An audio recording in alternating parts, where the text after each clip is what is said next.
Good evening, everyone, and welcome to the stream. How y'all doing? It's Sunday once again, and the weekend is coming to a close, and we're getting ready to start the new week. But we're not there yet, so I hope you're ready to kind of hang out here and relax for the last little bit of your weekend before Monday comes. Hopefully you're all doing well and you've had a good weekend, that you've stayed safe, and that you're in a good place mentally, physically, and emotionally. And if not, well, hopefully, at the very least, we can help you out to kind of unwind a little and de-stress. Just a fair warning, you might hear fireworks going off occasionally, because one of my state's football teams is going to the Super Bowl for the first time in over 30 years, so people are happy. I've already heard fireworks tonight, so yeah, just fair warning, you might hear that on occasion or me reacting to it.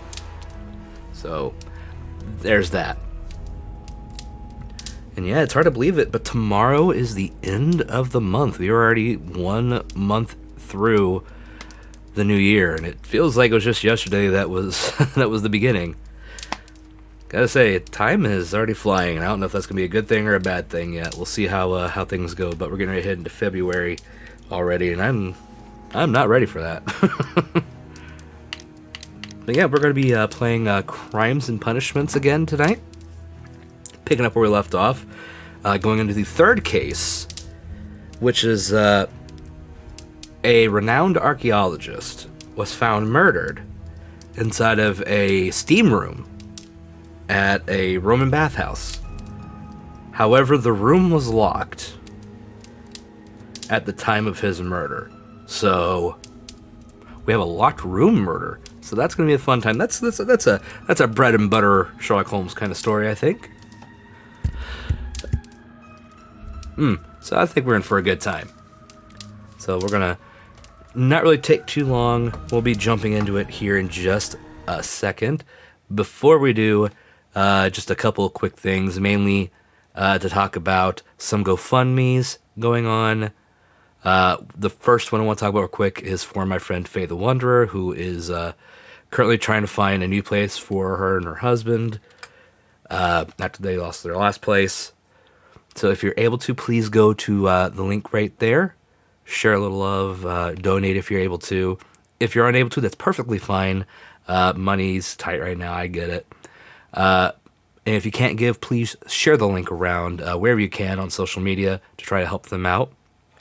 There's also another GoFundMe for my friend, the Mice Quinn, and Hell the Lich King. They're good peoples as well, who are in need of some assistance because capitalism really sucks, and sometimes jobs don't want to, work you and give you hours, and that sucks. So if you're able to help them out as well, please go to the link and donate, and as well, like with the last one, share around on social media where possible so you can, help them out. It'll be great. And speaking of that same GoFundMe, tomorrow, and that will be at 6 p.m. Eastern tomorrow, the Mightiest Quinn is doing another kind of art stream. Gonna be doing some sketching to fundraise for the GoFundMe. So be sure to go head over there. I will go ahead and give the link a nice little shout out to the Mightiest Quinn. Go there, follow, so you know when it goes live tomorrow for the art stream. It'll be around 11 p.m. British time in GMT. So for those that aren't part of the US. If you donate during the stream, they will do some sketch work and possibly full artwork, depending on how much. It's £20, which is about $27 for a sketch, and it's £50 for full art, which I do not know the conversion rate on that one, so you'll have to ask or figure that out. Google is your friend, so... So yeah, that's going to be tomorrow. Be sure to go over there and hang out with that. Help my friends, where possible. That'd be great. And yeah, that's really all I've got as far as like announcement stuff. You know, help my friends. I'd really appreciate it. But with that being said, I believe it's time to pick up where we left off last night.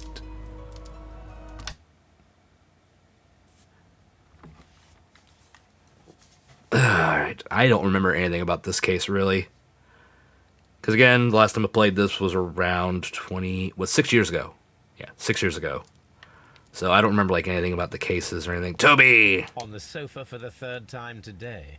Well, don't be surprised if Watson sits on you again. Look at this good boy.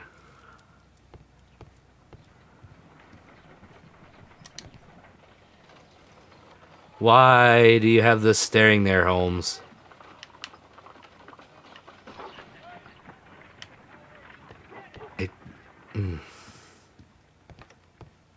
Let's see if there's any mail. Ah, there is.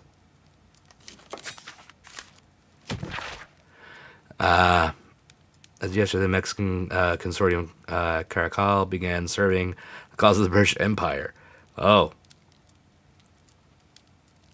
Except for the diplomatic and political community, there's a trend mysterious disappeared en route. Oh, in other news. Jesus Christ.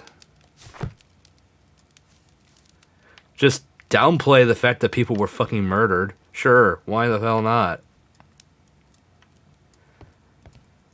My archive. I'm not trying to get to the archives. I'm trying to open the damn door. Let's see if they'll let me wear the deer stalker this time.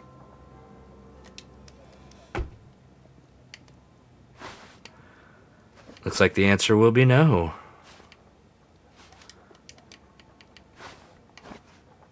That's lame. Ah, well. Guess we're going as is.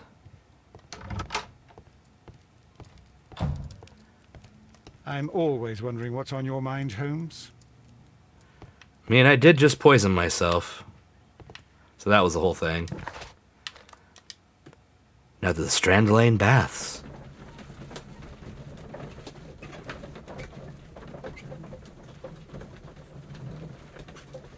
Gotta love that kind of like just panning stuff going by. It's this flat 2D surface.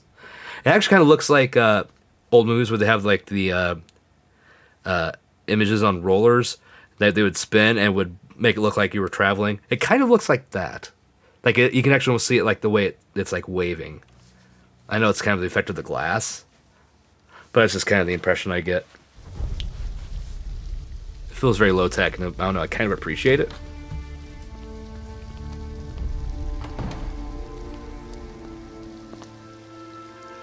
What a beautiful place.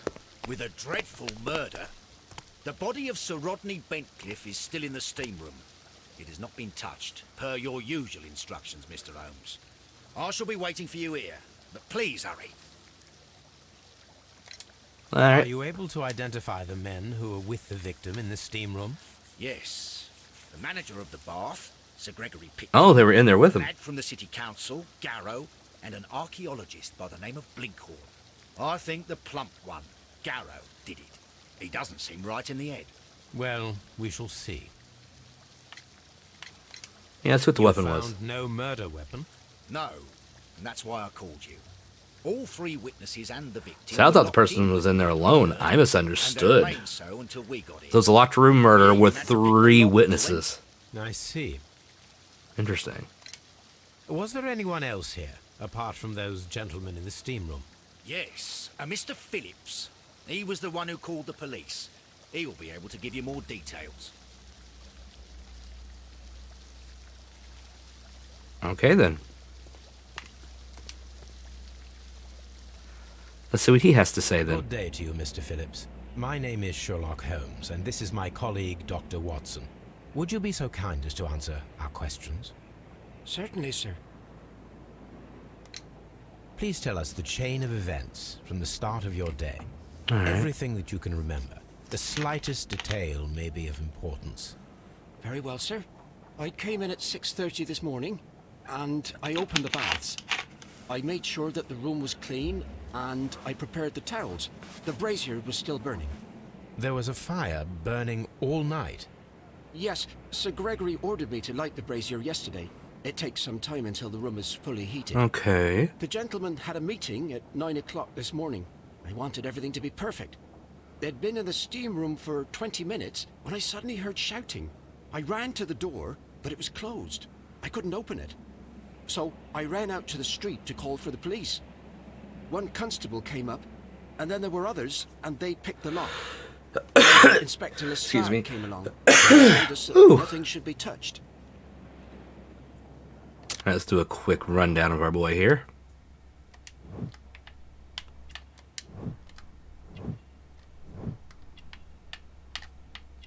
Lovely.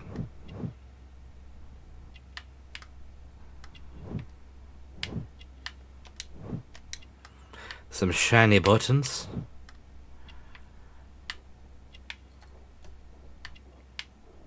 Aha. A telegram sent. Did you receive any other visitors this morning? No one. Until these gentlemen arrived. Sir Gregory was the first.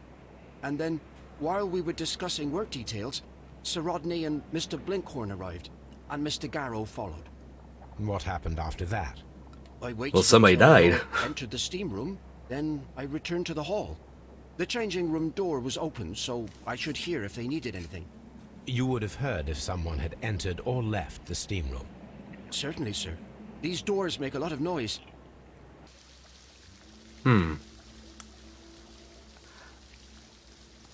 Interesting. Well then. The steam room's on the other side, Mr. Holmes. The steam room's on the other side, Mr. Holmes. Sorry, is this one over here? That's the exit. It's the sun. The steam room. I have never been in a steam room before. Gotta be quite interesting.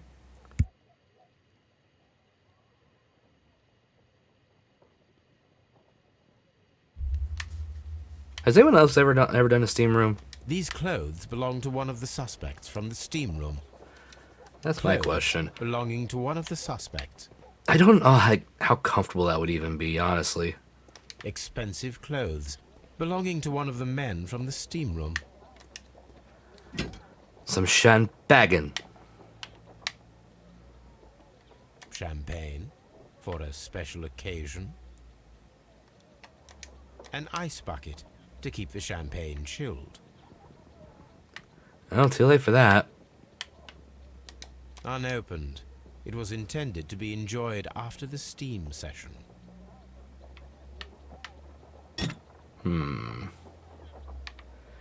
Interesting. Now we gotta see the fact that I went the wrong way. Time to see the body.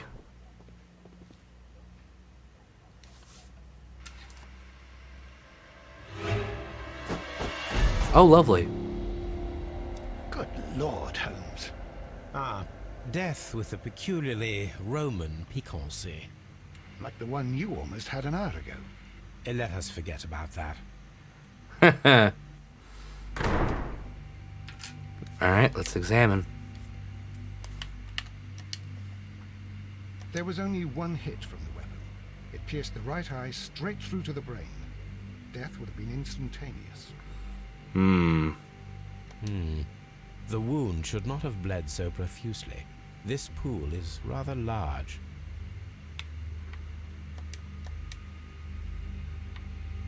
Some dirt or earth. I'll take a sample. Look, Watson.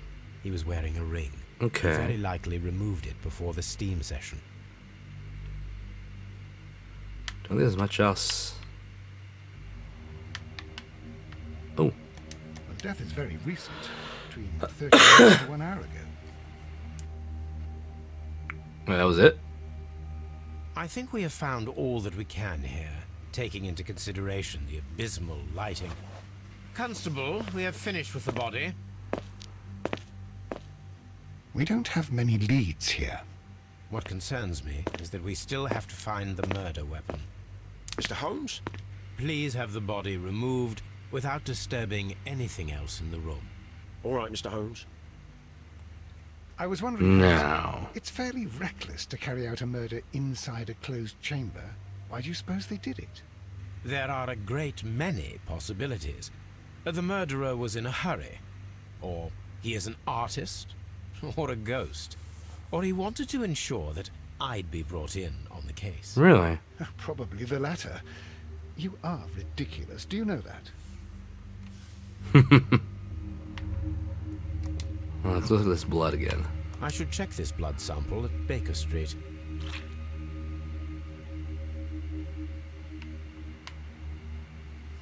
Ah! This key Thought I was saw covered in something. blood. I should ask Phillips about it.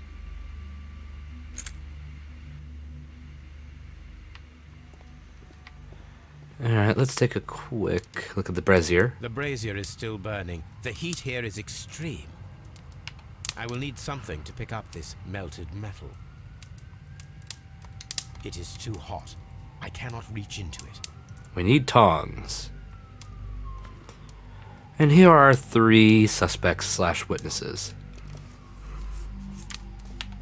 Blood traces wiped on the towel. Yes. It's horrible. So Rodney, he's dead. Can't we speak about it somewhere else? I'm in shock. I don't want to talk. It's horrible. I can't talk at the moment. Okay. You're gonna need to at some point. Holmes? Let's go investigate this key.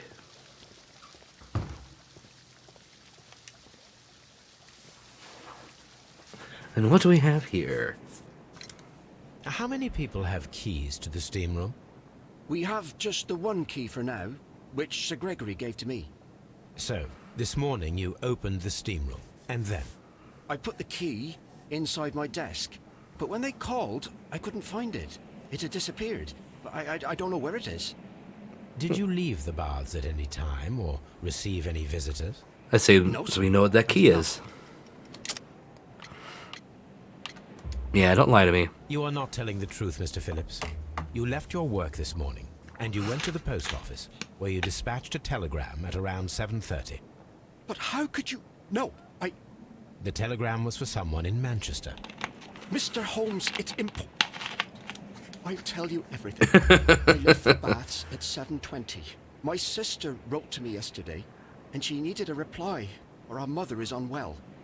I was away for 20 minutes, and I closed the baths on my way out. Did you receive a reply from your sister? No, she wasn't meant to. I just told her to pawn my old school uniform so that she could pay for the medication. Did you check to see if the key was still in your desk when you returned?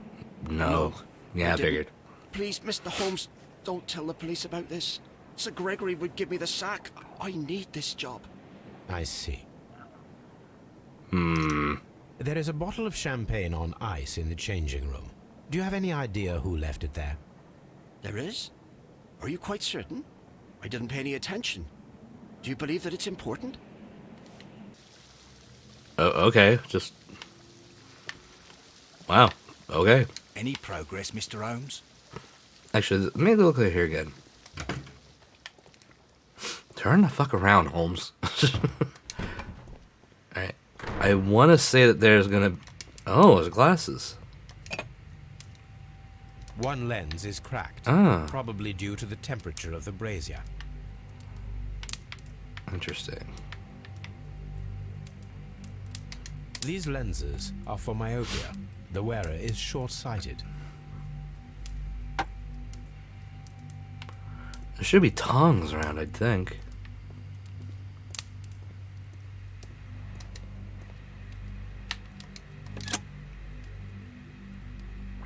Uh-huh. With the steam on, I'm unable to see even a few feet away.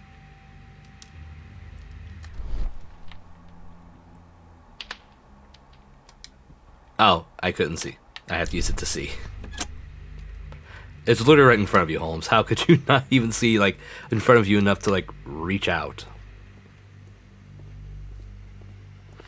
I was hoping there'd be, like, tongs out here.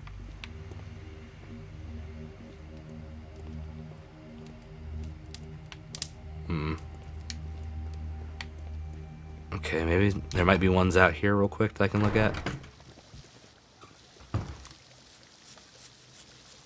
Mr. Holmes, I should like to take the suspects to the yard. You can interrogate them there. Any objections? No, I think you can have them for now.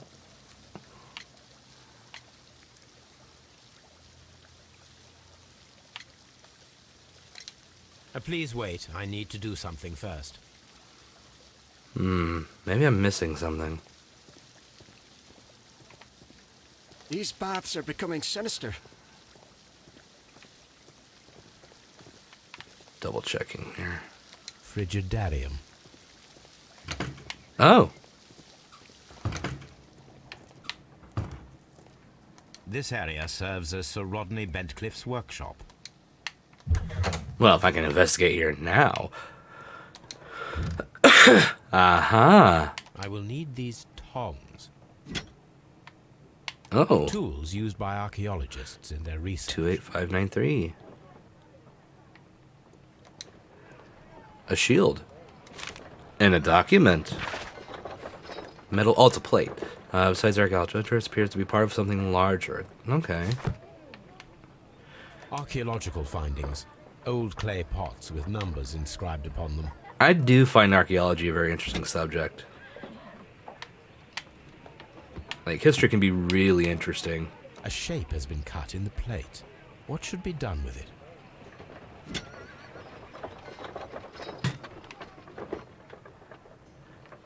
Holmes, where did you put that? Dear friend, I wish to organize a press conference at the Strandland Baths next month. 1893 was a remarkable year for my work in Egypt, but now it is time to set my focus upon English archaeology, to shine the light on our national treasures and reveal them to the public. I would like to see as many journalists as possible in attendance to record this event and record it favorably if we treat them well enough. I should like to recall my old friendship with Lord Blackmore and use the special funds of the Royal Archaeological Institute for this event. Okay. There are a few among us who could claim the degree. Okay. Gentleman possesses wealth, variety, and vigor, while matched with finest intellect is equal to his charms. Young ladies, jeez. Connected with the Lord Chamber, and carries an influence inside the political world. Excuse me. There are those who would call him unforgiving, authoritarian. We should rather say that Rodney is determined and ambitious. Presence. Okay, and another newspaper. Jeez, we're starting everything. Oh, so this was reopened not too long ago.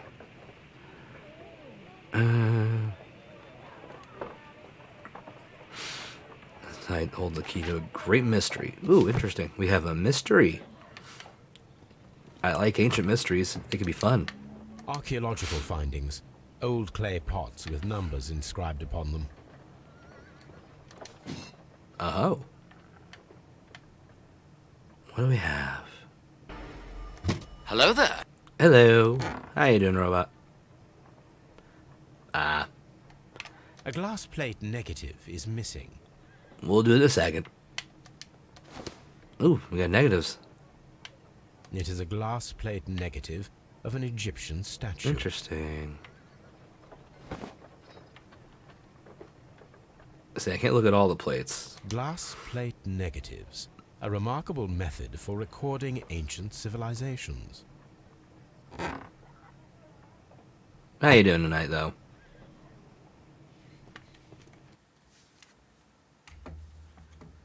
Okay. Since robot is redeemed, we'll spin the wheel again.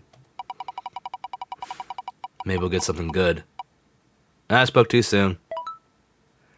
Should have known better.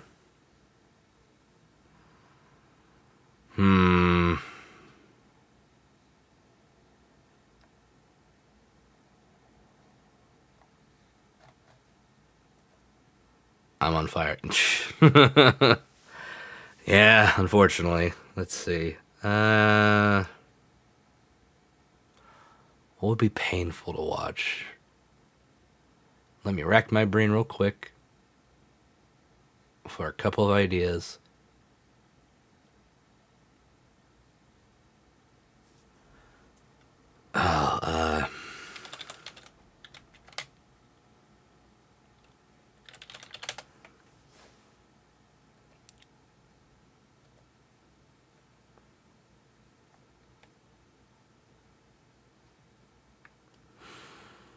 Oh boy.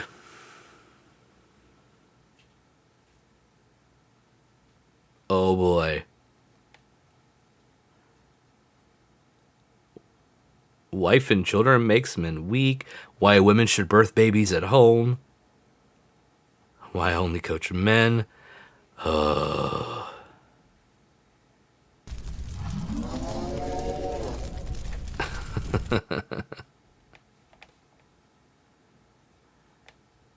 Real love is logical, not emotional.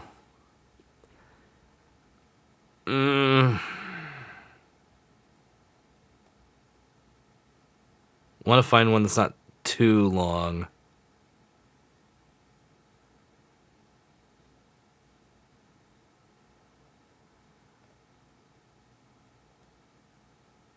God, he just talks forever. Join the militia, not the military. Jesus fucking Christ. This shit's so long. Should do a bunch of shorts. I don't want to do that many, no. Let's just do this one. It's one of the more recent ones. Might as well. Yo, Elliot, my wife gave birth to our son in a hospital after a pretty harrowing experience at the birth center. I have a deep fear of getting her pregnant again and giving birth at the hospital or home birthing, considering how the world is going right now. The hospital in Austin, Texas was great last year, but Austin will be the first place to adopt crazy vaccine rules. Do you have any advice or counsel on easing my concerns with this? Yeah, get the vaccine. That's it. Just get the fucking vaccine. Let me readjust this a little bit.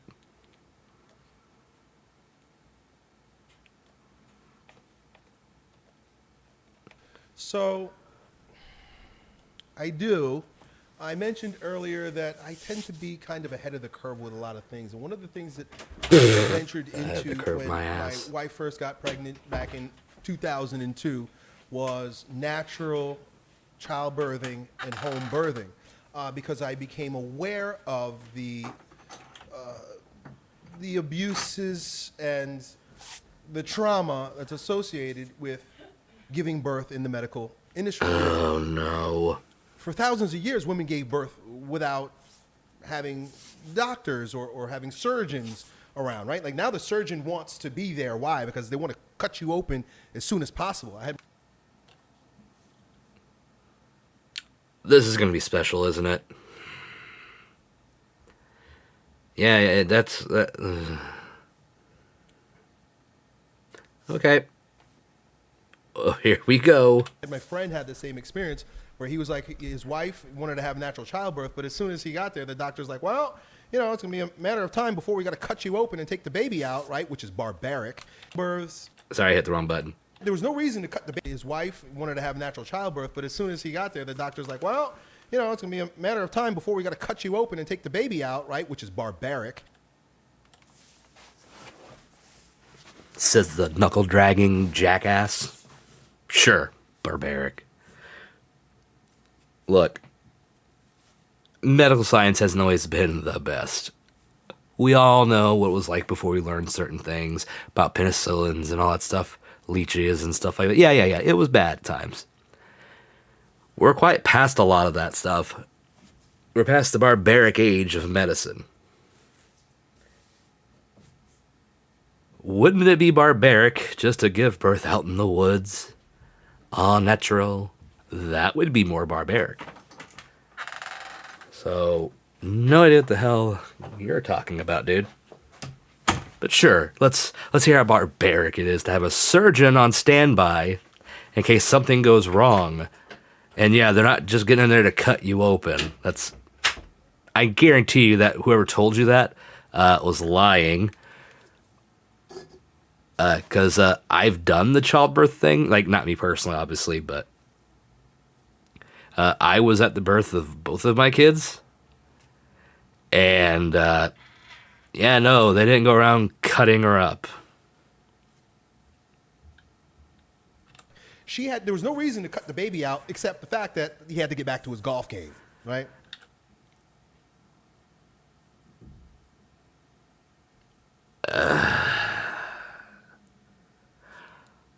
Again, I call bullshit on the story. Elliot.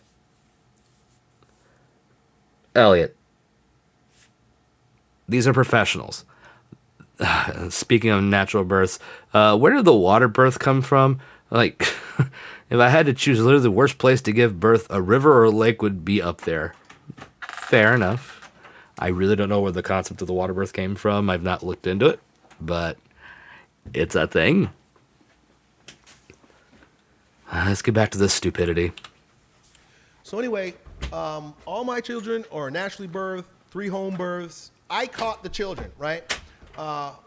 Now, I am not an expert and I'm not a doctor, but we hired midwives, right? So You hired people that are trained to do a thing, like doctors are. So you didn't do it all natural. You had someone that has experience doing a thing.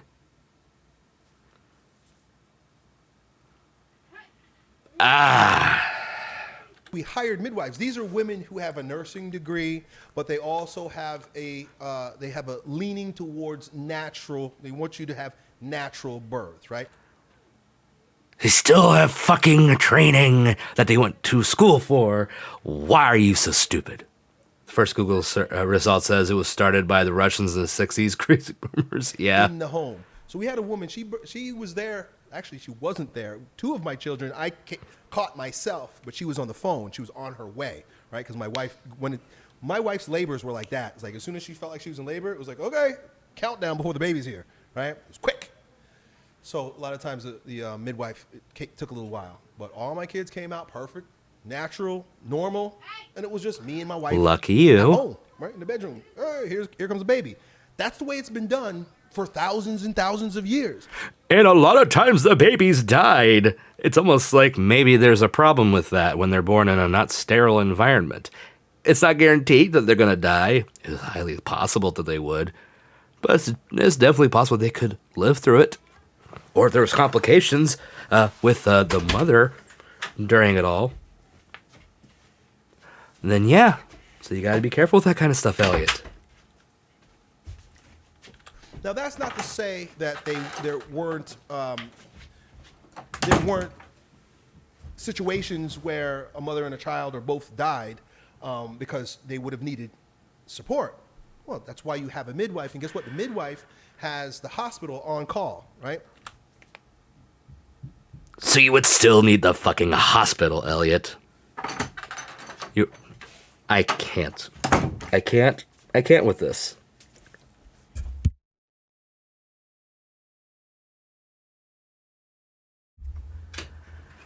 Apparently the pioneering researcher just installed a great big fish tank and told women to give birth in it. Dude definitely had a fetish.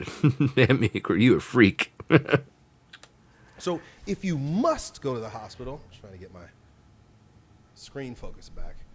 God. If you must go to the hospital because it is legitimately an emergency, not just in case of shit. You realize that giving birth is a procedure, right?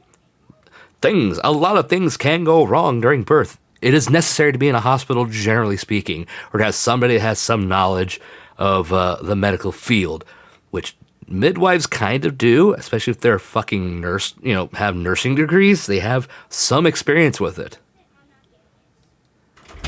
I keep pausing too much. Let's just listen. Legitimately emergency, right? And the midwife has the hospital on call. Well, then you can go. But I would never step foot in a hospital for something as normal and natural as childbirth, right? But we get it. You're dumb, Elliot. We know. I'm not just saying that because I'm a rebel, right? I'm yes, saying that because you are. I dove into the practice. I dove into the study of it. No, So I guarantee you didn't. You listened to some random idiot. I started reading about this stuff. Here's a book called Male Practice. See it there, Male Practice. by Robert Mendelsohn. It's about how doctors manipulate women, right?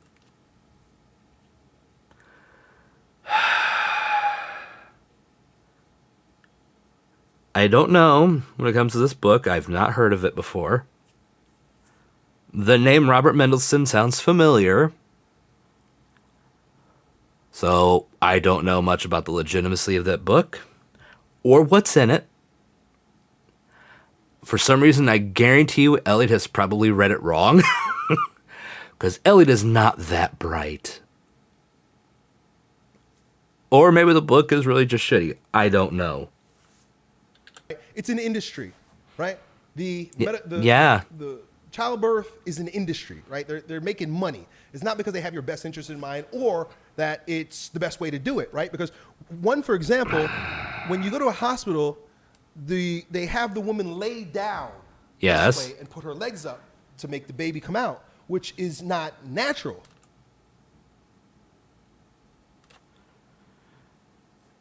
It is. It is. How many women do you know are standing to give birth, Elliot? You lay down because it's safer, so you don't have the baby drop on its head. You literally lay down, and having your legs up can make the birth canal a little bit more straight towards an easier birth. It's not guaranteed, but at least it makes it easier. You came to pain. You certainly fucking did. Elliot's talking about how going to hospitals for births are bad because it's not natural.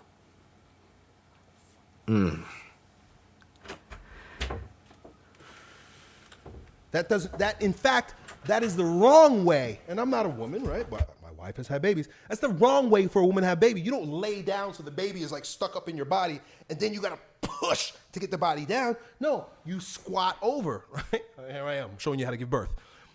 The woman squats over. My wife leaned over the bed and squatted down. That's how my babies came out, right? Like, I don't want to make it like, analogous to making a poop, but that's the way it is, right? Because you got to squeeze down, not lay back and squeeze up. Just that one thing alone, and I learned that by reading this book, that one thing alone made me like, oh, duh. They don't have your best interest in mind. Wait, what? They make it back and squeeze up. Just that one thing alone, and I learned that by reading. Wait, what? Making a poop, but that's the way it is, right? Because you got to. No. I missed something. Hang on. Push to get the body down. No, you squat over. No, you don't. Showing you how to give birth. The woman squats over. My wife leaned over the bed and squatted down. That's how my babies came out, right? Like, I don't want to.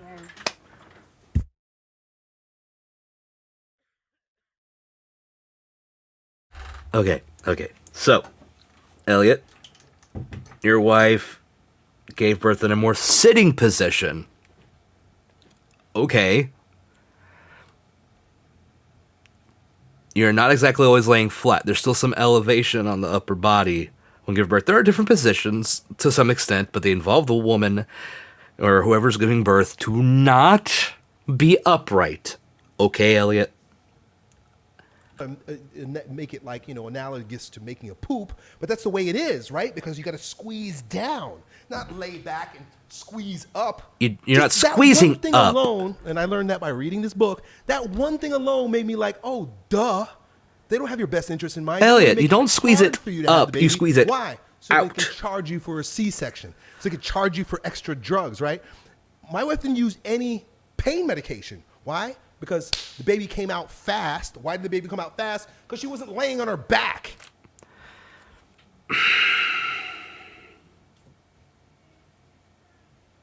Look, Elliot, I get it. You read something and you think you understand all the things by reading one thing. Again, I get it. You're a fucking moron. So, let's have a quick talk about how giving birth isn't exactly like taking a shit. There's a certain way things have to be done to make it as easy as possible for whoever's giving birth. Now, sometimes a birth can be very easy. Labor is not very long, it's not extremely intensive, and the birth goes very smoothly. And that happens because bodies are all different. But the problem is, they're not all fucking uniform. People today still die from childbirth. It is still a dangerous thing. And it's not just that the baby could die, but the one giving birth could die too. Now, Middleton was a medical practice critic. He had good and bad takes, mostly bad takes. He opposed medical paternalism and got that practice to diminish. Middleton was also anti-vax. Oh, that explains it. Yeah. That definitely makes sense why a fucking asshat like fucking Elliot would listen to him. Yeah.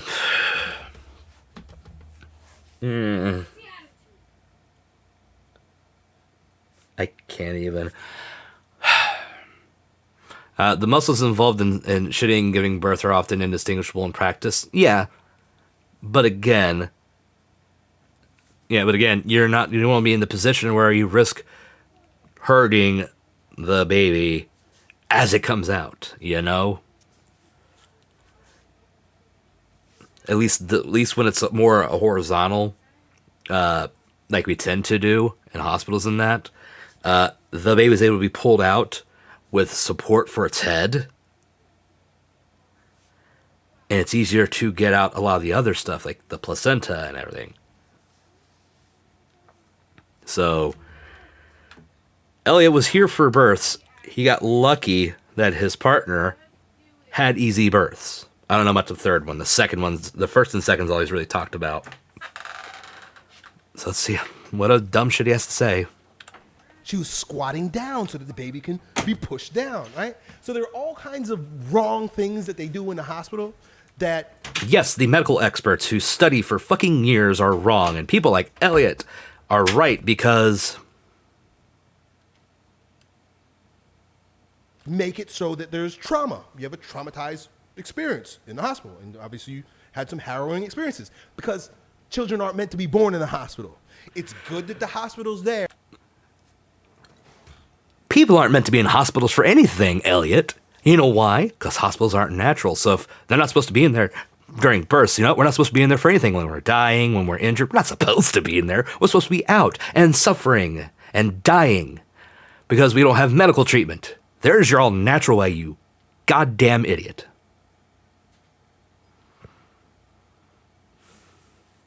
Well, then you go to the hospital, robot. Then you go after the things already happened where things could be dangerous and they could die. Then you go. And then, well, the doctor just didn't do a good job because they didn't save the child or save the person giving birth. And that's the doctor's fault, not my fault because I wouldn't do it in the hospital or with medical experts around it. It's the fault of the doctors because they were trying to get something out of us. I just can't even. Don't get me wrong, it's good that there are medical professionals if something goes wrong. But going to the hospital makes shit go wrong. No, I'm not going to keep saying something every few seconds. We'll never get through this. Come here so that you need us. You go there in case you need them, because you don't know what's going to go wrong, Elliot. Here's an idea.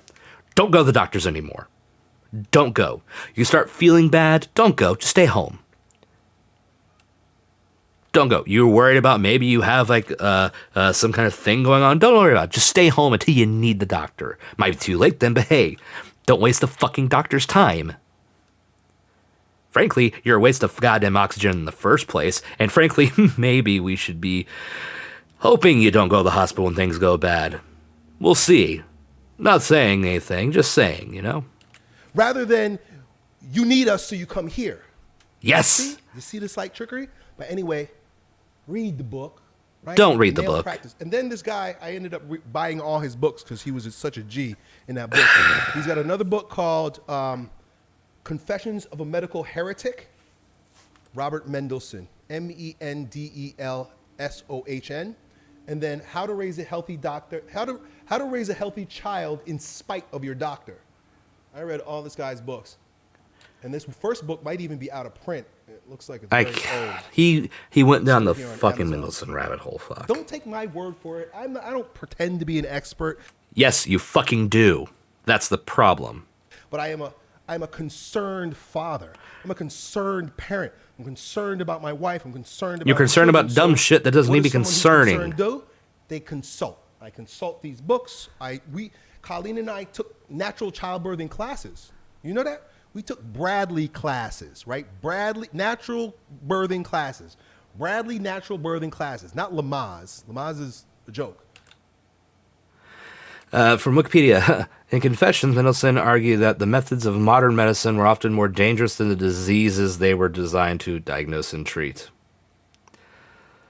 He advised consumers to be suspicious of their doctors. One of the unwritten rules in modern medicine is always to write a prescription for a new drug quickly, before all the side effects have come to the surface.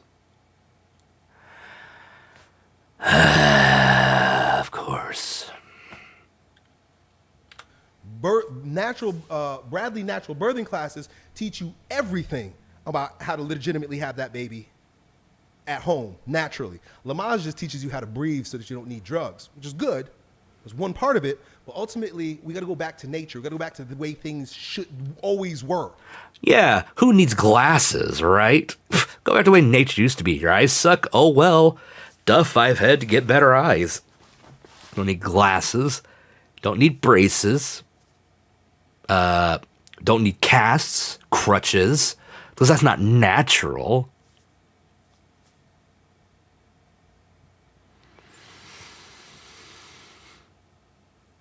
Oh, God, I want to bang my head into a wall repeatedly. Right? Again, I don't want people to think, oh, Elliot is archaic and doesn't respect modern inventions. We do think that. We do. You are. Sorry about your fucking luck. And modern progress. No, that's not the case at all. It is the case. We have just made that our God. And as a result, we Oh, come prey on. to all kinds of bad things. Oh, you made it our God. So you're saying religion's bad? Mr. Religious Dumbass? Cool. I'm glad we agree religion's bad. Too bad science isn't a religion. Medical science is not a religion. It's empirical. It's things that we study. It's things that we learn. It's things that we experiment with, that we learn to understand about the facts of the world around us.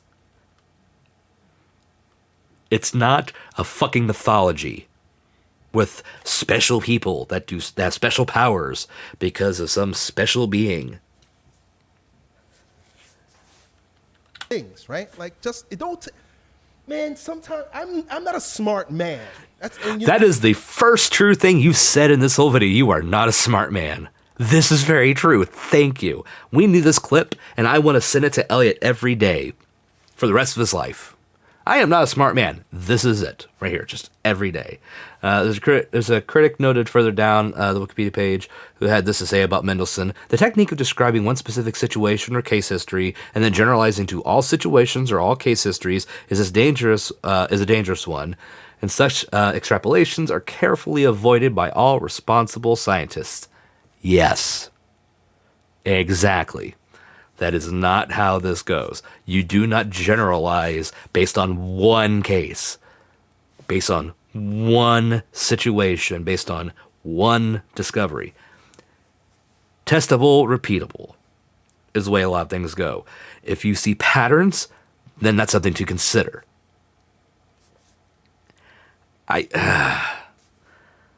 Idiots like Elliot are always looking for that cherry-picking one thing, and that apparently blows everything else out of the water automatically. No, exceptions to the rules happen. But the rules still apply. But Mendelssohn did just that and led a movement against modern medicine that we are seeing the dregs of today in spades. Yes, we are. And there's new idiots born into this little movement every second. You know, I never did well in school.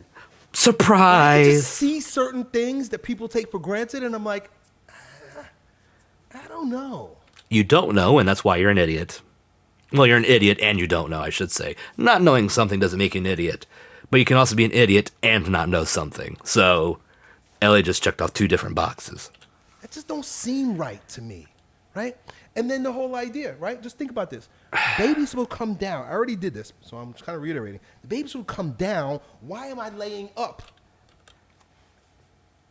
Because gravity's a thing, and you know what happens when gravity takes full effect of baby who is coming out of a womb and the vagina? Well, if someone is upright and not laying down, baby drop go splat. Do I have to unga bunga at you for you to understand this? Something don't add up. And what doesn't add up is that they don't have your best interest in mind, right? As soon as your baby comes out of the vagina, you know what they want to do?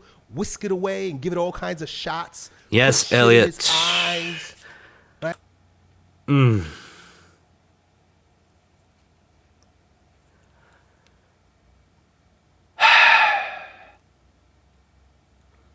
Put shit in its eyes. Usually, if I'm right, the stuff they put over the eyes is Vaseline? I might be wrong. It's been a little while since I had to do the whole birth thing. But it's like Vaseline. As far as shots, I'm sure there's at least one or two maybe they give early on. I don't remember if it's like one of the first things they do. I can't say I know because I stayed back in the room both times with my now ex-wife after the births happened. So they could go check on the baby because they know what the fuck is going on. I don't know everything. They gotta make sure that the baby's fine. They gotta check a lot of different things. And the rooms that they have, people give birth in do not have all the necessary equipment to do this. And again, these are experts with years and years of experience and training. Laying down makes sure the person birthing has more energy to move labor along. That's number one. They don't have to use energy to stand up. It does take effort. And you know what happens when you have really bad pain? Your knees buckle. You're not going to be doing much upright then, are you? Labor can go for hours, even days. True. I'm sure the majority of it happens while they're laying or sitting just because the exertion is immense. Don't tell Elliot that. Babies come out instantaneously like that every time, don't you know? His wife had it happen to her. Right?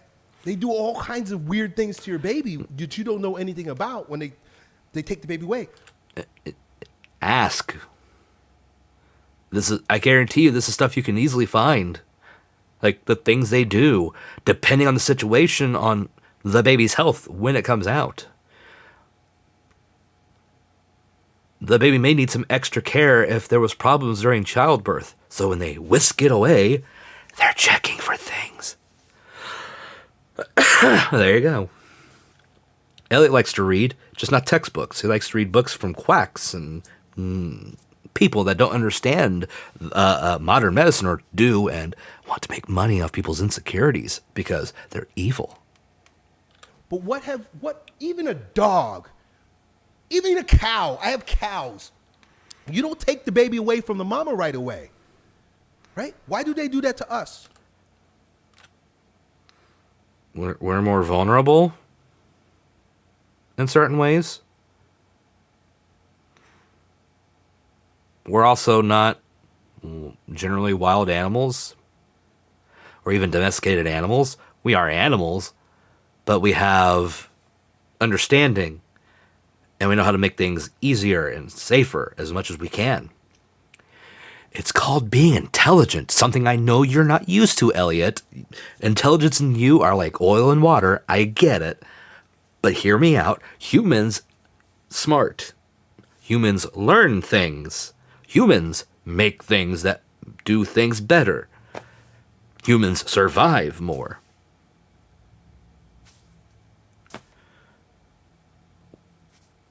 This isn't hard. And actually, if a dog's at a vet giving birth, guess what they'll do? The same damn thing. They'll whisk the pups away to check on them. If a vet is helping a cow give birth, they'll do the same thing if they have to if there's a problem with the baby. Or with the calf, I should say. But again, it can happen with the animals too. Elliot. Dude. Stay in your own fucking lane. Talk about protein shakes and lifting weights. Muscle brain shit. That's fine. Whatever. Do that shit. Stick to it. You suck at everything else. You're not someone we should listen to or respect in any aspect of this. Stay in your own fucking lane, dude. Just stay there. Shut up about everything else. You're bad at it. Humans don't have a habit of licking the afterbirth off of their newborns. That's true. They don't eat the placenta afterwards, too. We bury it sometimes to, help with, like, growing new trees. Had a science teacher that actually did that. One of my it was my high school biology teacher.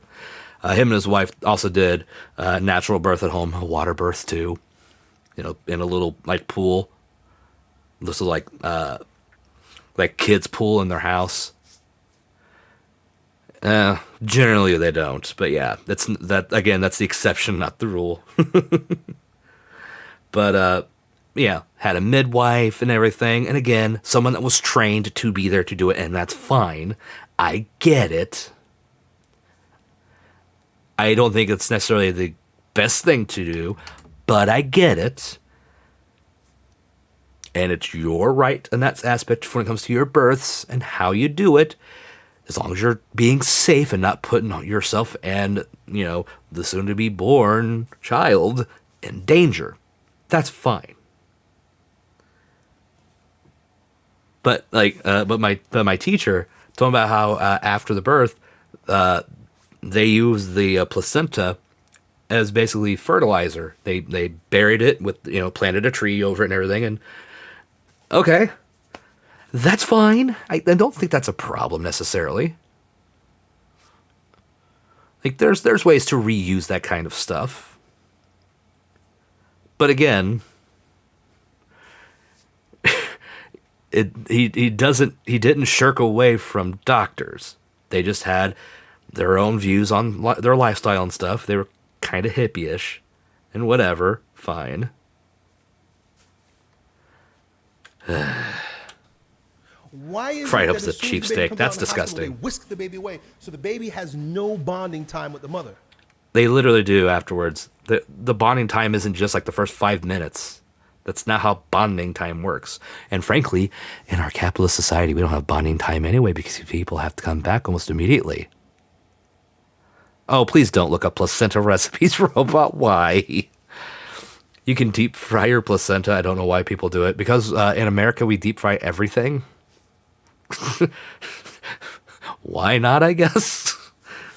There's always going to be that one person who goes, I wonder if I can put this in a deep fryer, make it extra crispy. Oh, no. Milkshake recipe. No. Ugh. Ugh.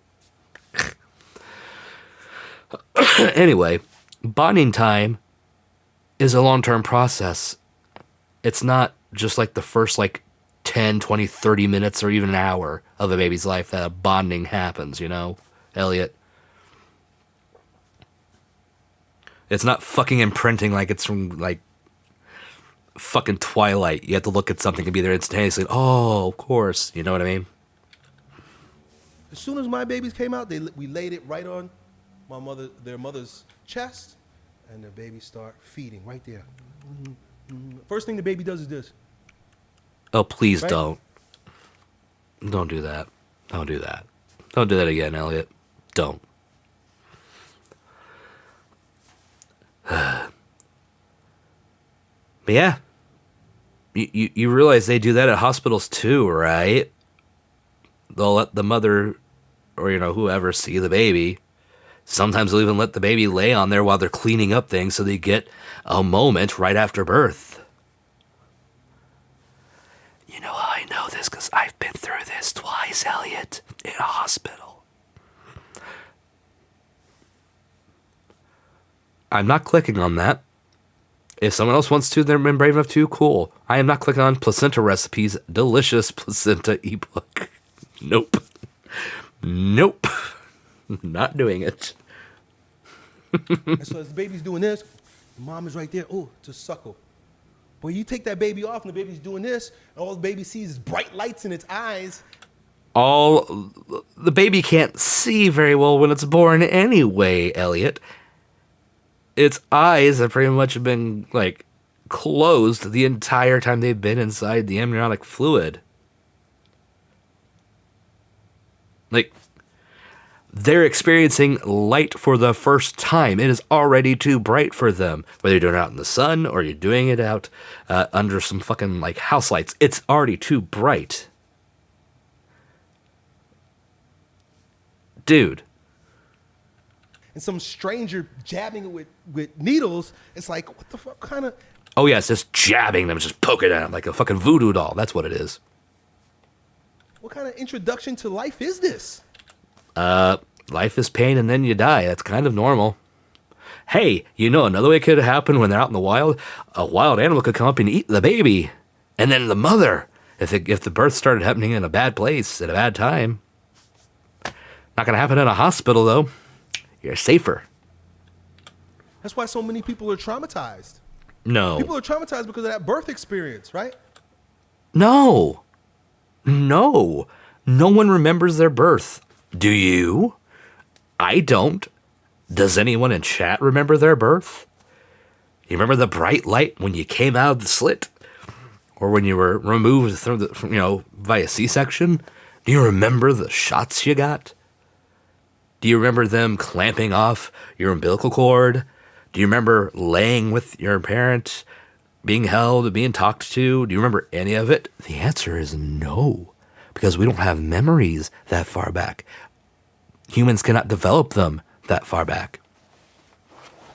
We don't develop our earliest memories until like what? Maybe 2 years old? Maybe. It's been a while since I've actually looked that up, so I could easily be wrong, so don't take my word for it. But it is not something that happens early in life. We have recognitions. Like, there's stuff that's there that imprints over time, like specific faces, smells, and stuff like that. But like actual coherent memories do not develop. We have basic instincts. Feed me, change me, hold me, boob, just stuff like that. Mommy, daddy, parent, whatever, like familiarity. There's stuff like that that exists. And those are more instinctual, but they're not active memories towards like, oh, we're traumatized. No. Because otherwise, everyone would just hate doctors, or everyone would be afraid of doctors or hospitals or whatever. That's not the case. That doesn't develop till after we go later for all the other stupid shit we have to, because, well, the human body is a very flawed and disgusting thing. And the whole C-section thing, do you know that 90% of C-sections are not necessary? What? I'm sorry, what? You have a citation for this? But they're profitable. So no, you do not. Cool. Let's take a look at that.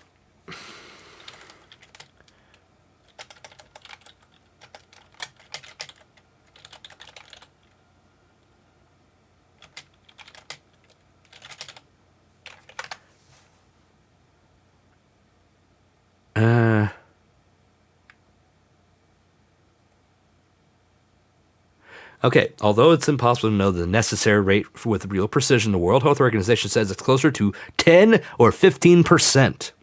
Why doctors perform so many unnecessary or non-indicated in the medical vernacular C-sections. This is from 2019. 10 to 15%. Elliot. I know, again, math isn't your strong suit, but do you know that a 1 and a 9 are completely different numbers and do not look alike at all? I will put it in the here. Elliot, we're gonna do this.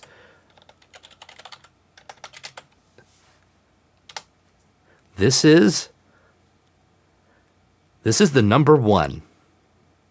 You see this, Elliot? It's mostly a straight line, and sometimes people have a little curved part on top, and sometimes there's even a line on the bottom. But this is a 1. And then, Elliot, This is a 9. See how it has a nice circular top and a curve towards the bottom? Something even curves up a little bit. Isn't that a nice number, the number 9? And now we can put the numbers right next to each other, a 1 and a 9, to make 19 real quick, so you can compare the numbers. Do you see them, Elliot? Do you know that they do not look alike? They're not twins, and you can't mistake them for each other. I'm glad we had this talk about numbers, Elliot. I know, it might have been difficult for you, but I am proud of you for sitting through us as, this whole thing as we discussed numbers 1 and 9 and how they're not the fucking same.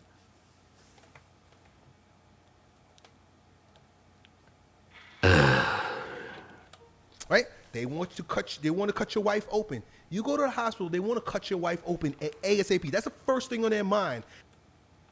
No. Again, I've been through this twice. Neither time was there a C-section. Neither. There might have been some snipping because of, that whole thing. That's, that is one of the most uncomfortable thoughts, where they have to snip through to make it easier to give birth, or where it tears. We're not going to go into too much detail because it's not pleasant. I'm trying to remember the name of it, though. I'm sure Robot knows, and Robot will put it in the chat at some point. But yeah, they don't jump right to C-sections. It's not how it works. C-sections are necessary a lot of the time. Not all the time, but a lot of the time. Because of weight issues, because of issues with the birth canal, because it's an emergency and they have to do it early. Like, there are various reasons for a C-section. Because again, the human body is a very imperfect thing. And it can fuck up easily. So no, the first thing on the doctor's mind isn't, scalpel, cut, mutilate. No.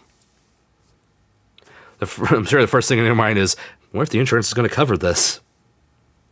Because then they can see how much they can charge. But that's capitalism. That's not a doctor thing. That's a capitalism thing. When it comes to doctors, first thing is, okay, what is going to be the safest route to go with what the information we have? That's their first thoughts. That's really it. Is how quickly can we get this woman to buy our surgery, to buy our technique, right? Sure, there's medical techniques, but I don't have to buy every single one. I don't have to be a customer. Didn't hit that, sorry. But the medical industry makes it such that they make you think that you need their stuff. Well, I know my ex-wife needed the pain medicine because labor was painful. I know we needed doctors because we didn't have the means to take care of that kind of stuff at home to make sure that our kids were going to be taken care of. I know we needed more than just me and a midwife there because you got to know what you're doing and have people understand taking care of the baby on the way out, taking care of the placenta and everything, taking care to make sure that vitals are going well, that there's oxygen around when necessary. Like, there are many things that need to be done. When it came to me, I held a leg. I didn't catch the baby, but I was front row. I saw everything that happened. Elliot, stop. Stop speaking. We're never going to get through this video and get back to the game, are we? No, I don't need your stuff. Why You do. I do. need your stuff? Because you're an Why idiot do and I don't know how need to do you this. to help me do something natural. Because you still don't know what the fuck you're doing, and they do, and being natural doesn't mean good. Viruses are natural. Should we not treat them because they're natural, Elliot? Chickenpox are natural. Don't need a shot, do you? Right? Colds are natural. Don't need medicine for that, do you? Breaking a bone is natural. Don't need to reset it, do you? It's natural. It happens. Bones break. Pfft, what are you gonna do? Right? This is a natural thing. This is a normal thing. This has happened since day one. Jesus was born in the manger. Right? Citation still needed on that one. He didn't need a surgeon there. They also don't know who was even fucking there. Like, there's different tellings of the birth of Christ. And like who was there in the manger changes between the different tellings. So you don't know who the fuck was there or if it ever fucking happened. Likely it didn't happen. But just saying. Right? Mary didn't need a surgeon there to cut her belly open just in case. Right? They don't cut you open just in case. They don't do that. Why do you think they just go around and they're just cutting them open like a goddamn turkey? They don't carve them up like that. That's not how this works. It's not how any of this works. Right? Anyway, so I'm just kind of in a ranting mood here. My opinion is... Bullshit. Don't let this stop you from having more children, but educate yourself. The problem with people today is that they don't know, right? Didn't God say something to the effect of, my people suffer for they do not know? No. That book has no bearing on reality. Why do you keep referring to it? We don't care. We don't care. And even if you do, you shouldn't. People suffer because they don't know. And part of the reason they don't know is because we live in a brainwashed culture, right? And they've been teaching us all kinds of wrong think for the past, 6 generations. Not only do we have common sense, not only which isn't can a we thing, think, right? Something don't look right. Trust yourself when something don't look right. But we live in the age of information. If something don't seem right, go and do some research. With experts that know what the fuck they're talking about, Elliot, not just some random crank. And yeah, sometimes experts don't know what they're talking about either, because they have these weird agendas, like Mendelssohn. Don't listen to Mendelssohn. He's wrong. He's objectively wrong. And lies. People will do all kinds of research about dumb stuff.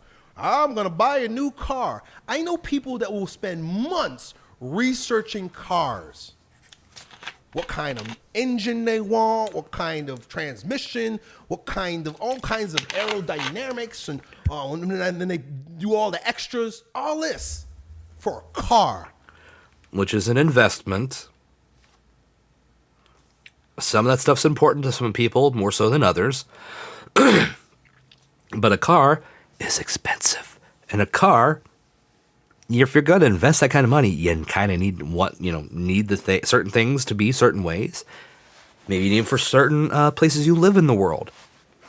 And, certain times transmissions and engines are important. Did you think that, Elliot? Sometimes they're not. Sometimes just people want to go fast. But again, isn't your problem with capitalism then? But you get your wife pregnant and you just say, well, okay, I'll see you at the hospital. You don't just send her off like a package to the hospital. You're part of this too. Like, you go to the doctor's visits, you experience the entire process with them, generally, unless you're not together. And I understand that sometimes you're not together, that you don't experience that with your former partner. It can be awkward, but still. What? Learn the things that are important. We spend so much time learning dumb stuff. Like Elliot's stuff. All of it's dumb. Don't learn from Elliot. He's an idiot. How about back to nature, learning how to do things that our ancestors always knew how to do? Yes, our ancestors who thought lightning was from a god in the sky. And that earthquake was when a god was angry. Or that diseases were evil spirits that had to be bled from them or prayed away, or have some weird ritual with bones and fire and dancing and chanting. Maybe we shouldn't listen to what our ancestors did because they were kind of stupid and didn't know things. Right? Give birth. I was reading about I think it was a book called Wrath of Grapes or something like that. Grapes of Wrath. I don't remember. Okay, where's this going? Classic book. It was about a Chinese couple that were living on the land somewhere. And in the story, I was so shocked. I read this when I was like in my early 20s. Fun fact, I've never read this book, so I don't know too much about it. The woman was, she was out working in the field, right? Like the ox was pulling the plow, She was like Okay. riding the plow or something, and she was pregnant. She was like 9 months pregnant. Why was she working and 9 months pregnant in the field? And it was John Steinbeck. I don't know if it was Grapes of Wrath, Lucas, but it was John Steinbeck, one of his books. It might have been Grapes of Wrath. And there was a scene in the book where the woman's, she's working. Right? She got to do work. You got to work. And You don't gotta work. she squats down. The baby comes out. She cleans off the baby, wraps her up, boom, boom, and that's it. I think she may even went back to work, right? But or Mice and Men, I don't know. But I just remember reading a book like that. But she was just going about her life like it was a normal thing. It was a normal thing. She didn't need the ambulance. She didn't need 10 doctors around her and someone with a scalpel ready to cut her open.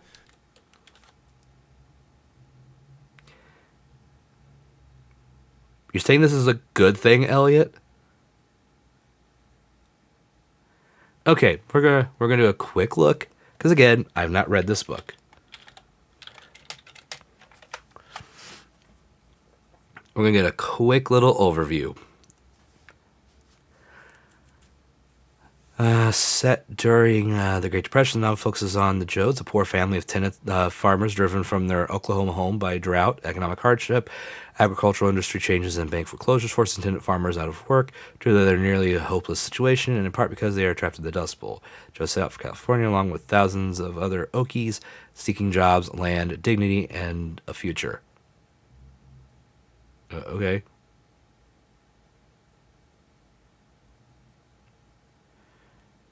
I don't know about this scene.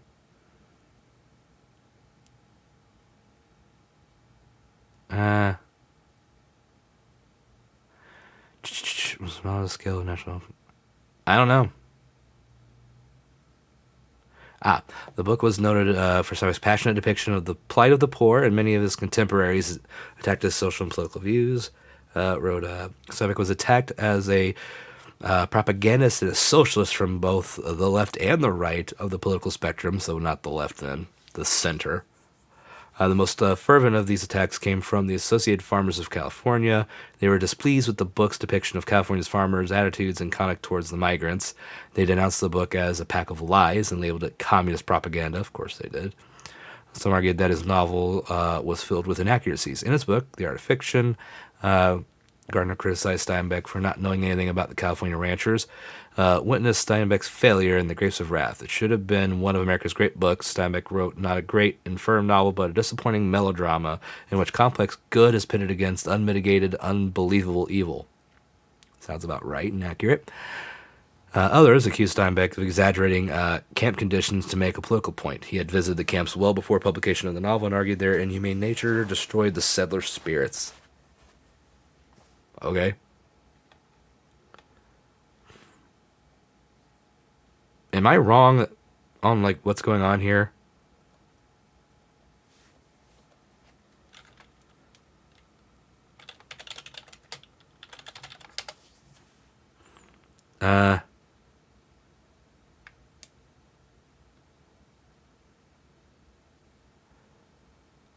Maybe I'm wrong. I don't know if he actually has the right book, but something tells me he didn't understand what he was reading very well and really went in a wrong interpretation. She just knew what to do. She just squatted down and gave birth to that baby. Right? I know there are going to be people like, Elliot, you don't know anything about being a woman. You have no interest saying that. Oh, okay. I don't know anything about women, and I have no place saying that. But then why do you go to a male-dominated profession, right?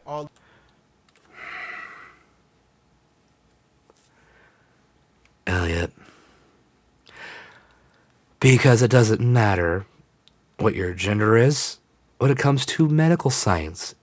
The science is the science. It doesn't matter what bitch you got between your legs. It doesn't matter how you identify. What matters is the medical facts.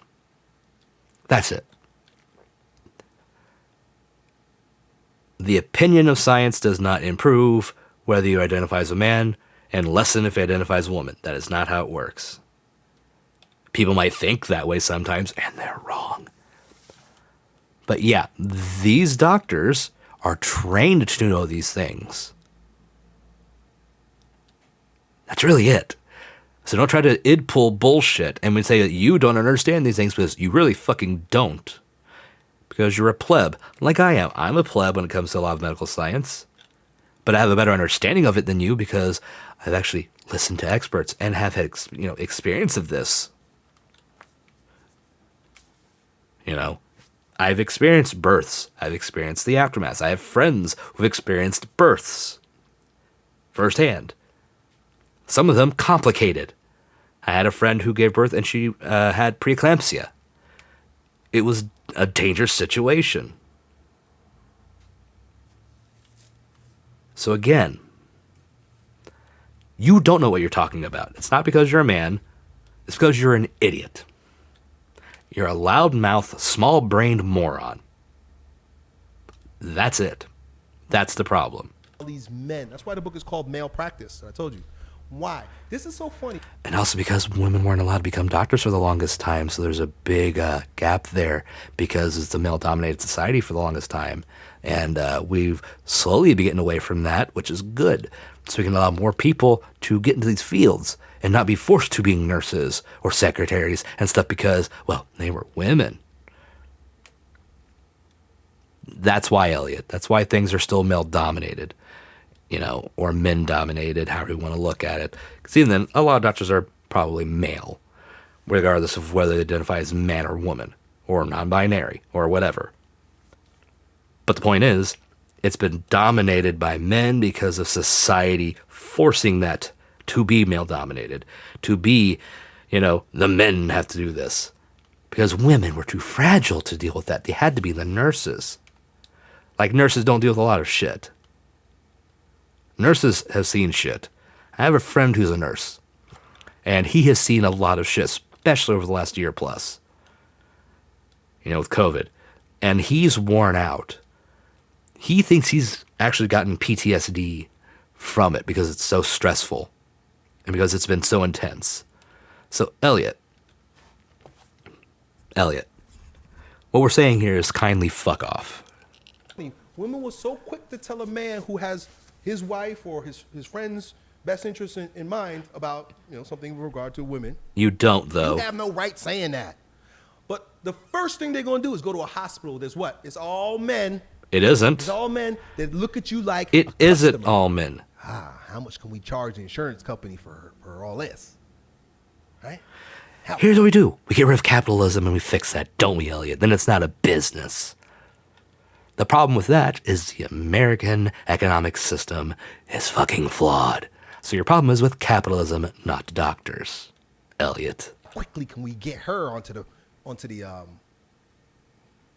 chopping block?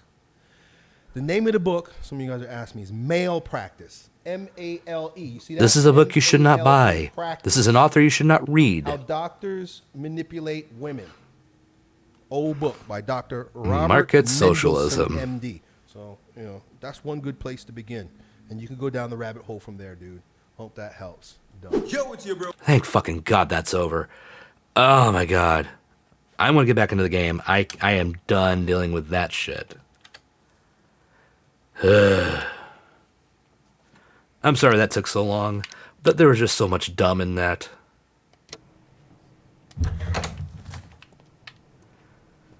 Let's solve a murder. It'll be easier. Easier on my mental health.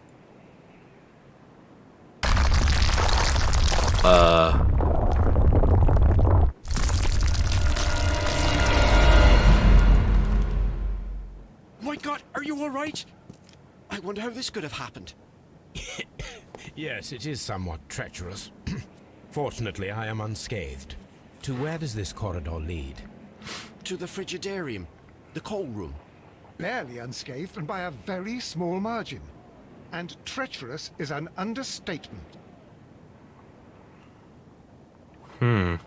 What should we do next, Holmes? Those stones weigh tons. We won't move them. It No. does not matter.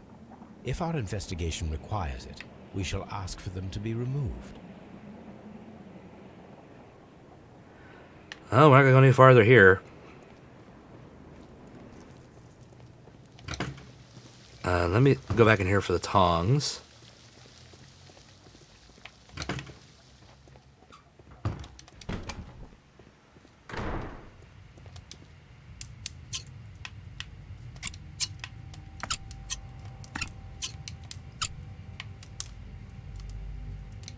I should analyze this melted metal. All right. I can't understand what happened. Am I? Now I think we can leave.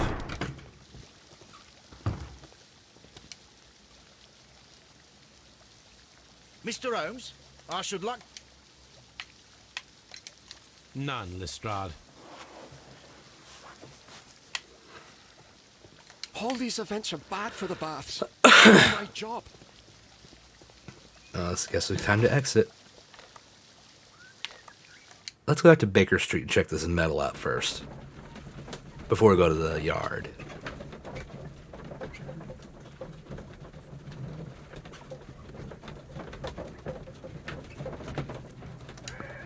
Hopefully the next time we have to spin that wheel for anything, it'll be something good. That'd be nice. Oh my god, that have 3 different things to go through? This will be interesting.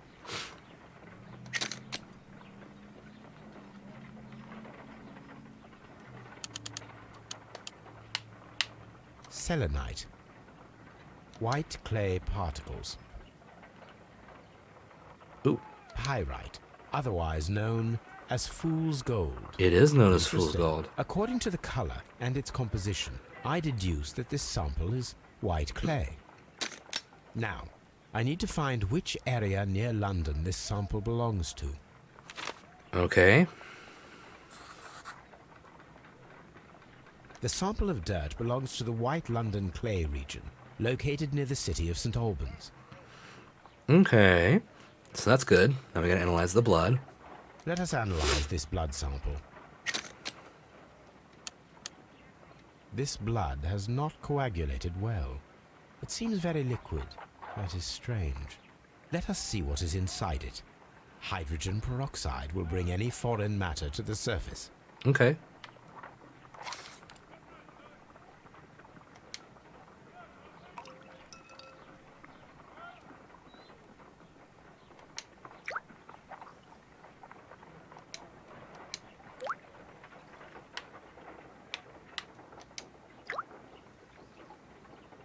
Water.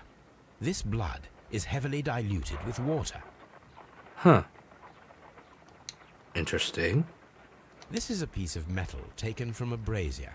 It appears to be silver, but I need to be sure. If it is silver, it will be possible to melt it, since silver's melting point is at around 900 degrees Celsius. Let us compare this sample with a silver penny by testing it with acid. If it changes color to match the result of a reaction with a silver coin, then it is silver. Well, then let's go ahead and do I that. must take a pipette. Maybe I should get the pipette. The pipette? That was a pipette. I don't know how to pronounce it. We'll wait for our science friend, Handsomest Robot, to let us know.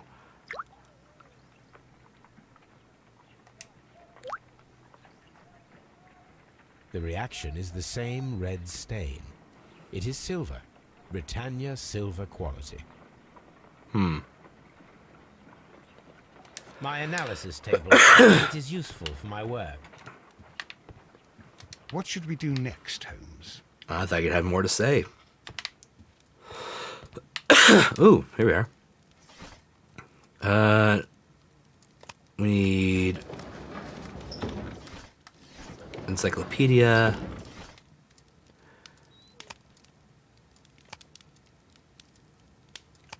History. Ancient Egypt. That is not the one I... Oh, I thought it might be.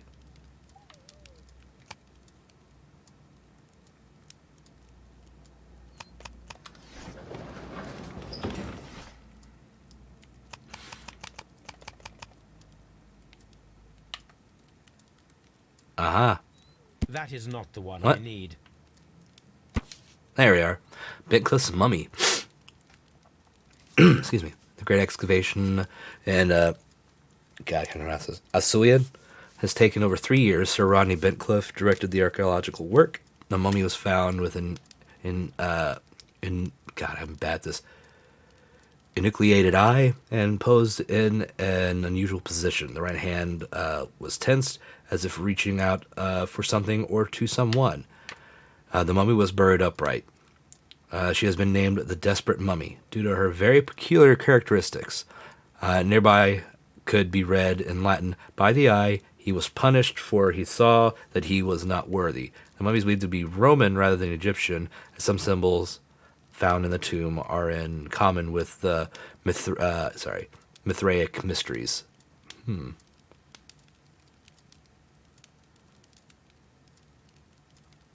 Interesting. Here it is. So there's our mummy. By the eye he was punished, for he saw that he was not worthy. Dreadful. Now I believe we're ready to go to the yard.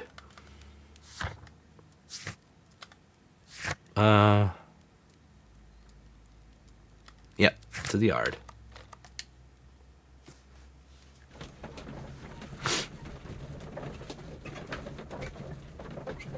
God, it's already 10 o'clock. We wasted so much time on Elliot and his bullshit. Fucking hell. Let's not do Elliot videos again for a long while. There's only so much I could take of that bullshit. We have several trays. Let's start with the furthest one. This is Bentcliffe's. This ring was most likely the one that Sir Rodney wore. He removed it before entering the steam room. Oh. I see the join. This ring was repaired, and quite badly too, with silver. An Egyptian symbol. It is a very old jewel. Why on earth would they wear such a ring? A very pertinent question. Yeah, that is a little weird. Like how Holmes just, like, takes shit. An old and rather dirty coin. Like, just the handling of evidence, not a good way to go about this. Rodney Bentcliffe's notebook. It may contain something of interest. The last pages were torn out. We must find a way of retrieving Sir Rodney's last lines. Watson, please prevent anyone from entering the room. But first, fetch me a pencil. Ah. To begin with, a few strokes of the pencil will be enough. I don't want to damage the traces.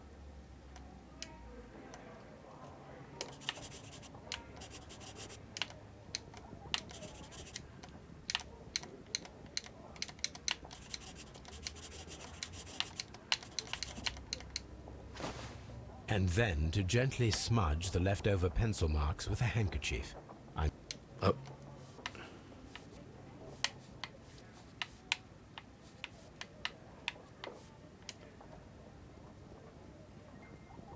Okay.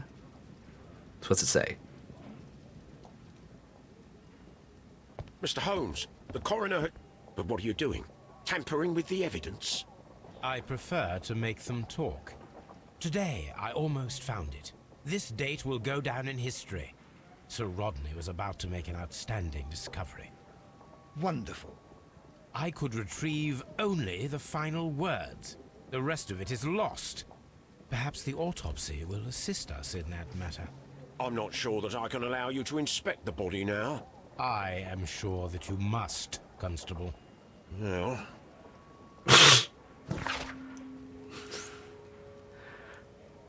Okay. The blade cut through the orbit of the frontal bone, ripping a part of the frontal lobe and the corpus callosum, after which completing its trajectory in the cerebellum caused hemorrhagic lesions. All these injuries led directly to the death of the individual. At the upper lobe of the right lung, there's an old injury filled with an amount of mucus and ciliated debris that may correspond to a chronic infection by elements likely inhaled in a burial chamber, decaying mummy, for example, or a dried and decomposing food product intended to accompany the deceased in their grave. The remainder of the body does not appear to have been damaged. Okay. Next case. An ordinary pencil. And we got a letter. Sir Gregory Pitkin, manager to Mr. Blinkhorn. Dear sir, the interests that I represent require the situation at the baths to be changed for the better. At the present time, the frigidarium excavations remain under your direction, and yet the works have not progressed. You have failed to find anything, train shut up, of value, and we are unable to make the frigidarium accessible to the public. The frigidarium is a valuable asset in the recreation of the Roman bath experience. I urge you to complete your work within the next 2 months. You have this remaining time to conclude your archaeological research and to find yourself another workplace. Jeez. That's not encouraging. When Garrow found Sir Rodney dead, he wiped the blood upon himself. When Garrow... Okay, we got that. A drug file. A file with herbs. Do you know what it is, my dear fellow? It's the St. John's wort flower, Holmes. It's commonly used as a drug against melancholia. However, an overdosage might lead to a rash or even hallucinations. Hey, what's up, Green Bean? How you doing? Welcome, welcome. We're solving a murder. A fountain pen with solid gold trim.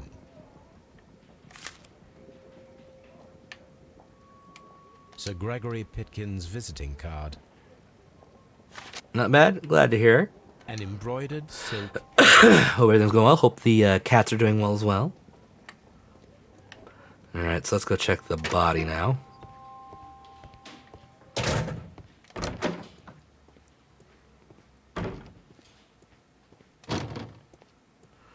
Hope your weekend went swimmingly. Excuse me. According to the coroner, there were no cardiac problems nor lung congestion, but there were traces of fungus, possibly contracted from the Egyptian tombs. The coroner observed no stomach nor liver disease, if we're to accept that Sir Rodney was an occasional drinker and 63 years of age. Jeez. An unusual wound, inflicted by a curved knife, which resulted in instant death, as the coroner's report says.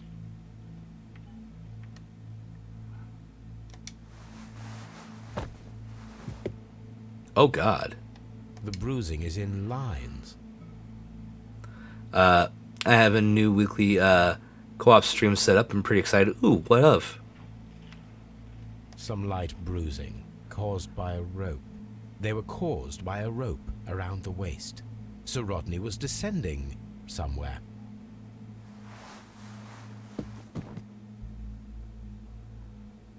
Oh, there's your free ass for the stream. It's all cummies.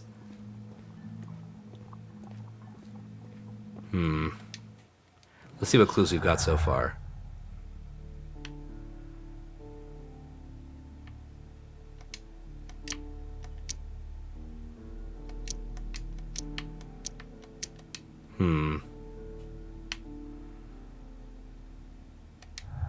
Nothing to connect just yet.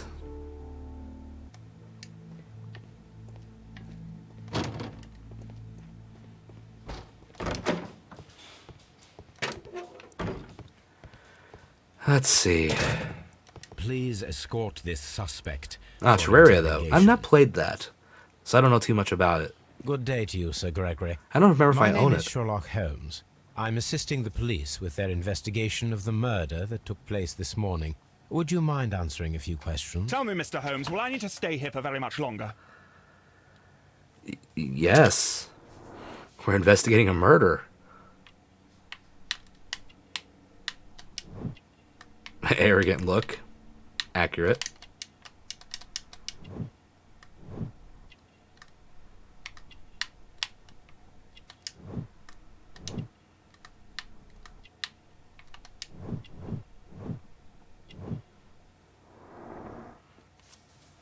I mean, I've heard good things about it. It's just something I've never played. So, I don't know, maybe one day I'll give it a try. You are the manager of the baths, is that correct? Yes, I'm passionate about archaeology. I wanted to restore the ruins. My ambition is to open the baths to the public. Living archaeology can be a profitable business, although now I'm not so sure. I see. When do you wish to begin using the baths? When the archaeological researches are over, I will be free to complete the restoration. It is the usual process. What was your relationship with Sir Rodney Bentcliffe? You were not particularly close. He had an unpleasant temperament. Suspicious, authoritarian, unkind. People possessed by genius may be forgiven for their nature, but not by me. Was he obstructive? Not at all. Everything he did led us to greater success. He helped us increase the potential of the building.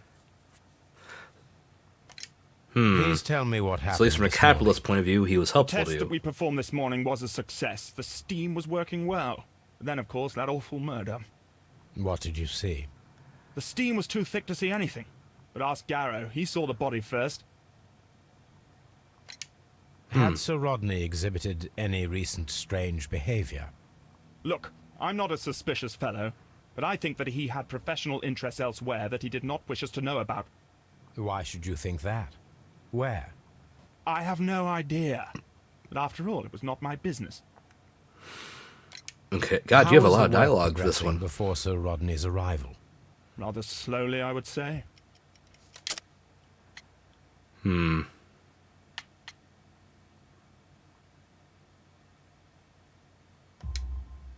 Sir Gregory, could you please explain this letter? You expressed the wish Okay, good, I to picked the call right off thing. the research work at the baths. It was all about Blinkhorn. He was merrily digging away and taking very little care about it, ruining everything and finding nothing of any value. But the arrival of Sir Rodney changed your mind? Sir Rodney's work was extremely promising, and it was good for the bath's publicity. So yes, I changed my mind.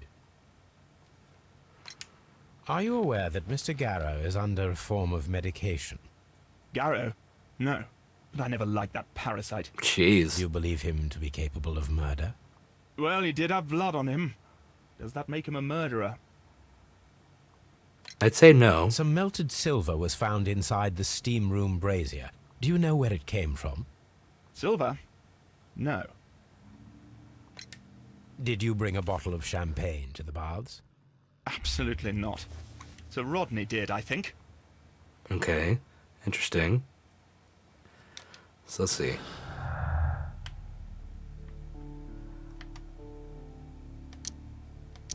No. Alright, let's go to our next interrogation. Please escort this suspect for interrogation. See what the Blinkhorn has for us. Good day to you, sir. My name is Sherlock Holmes, and I am assisting the police with their investigation of the murder of Sir Rodney Bentcliffe. Would you mind if I asked you a few questions? Not at all, Mr. Holmes. My name is Percival Blinkhorn.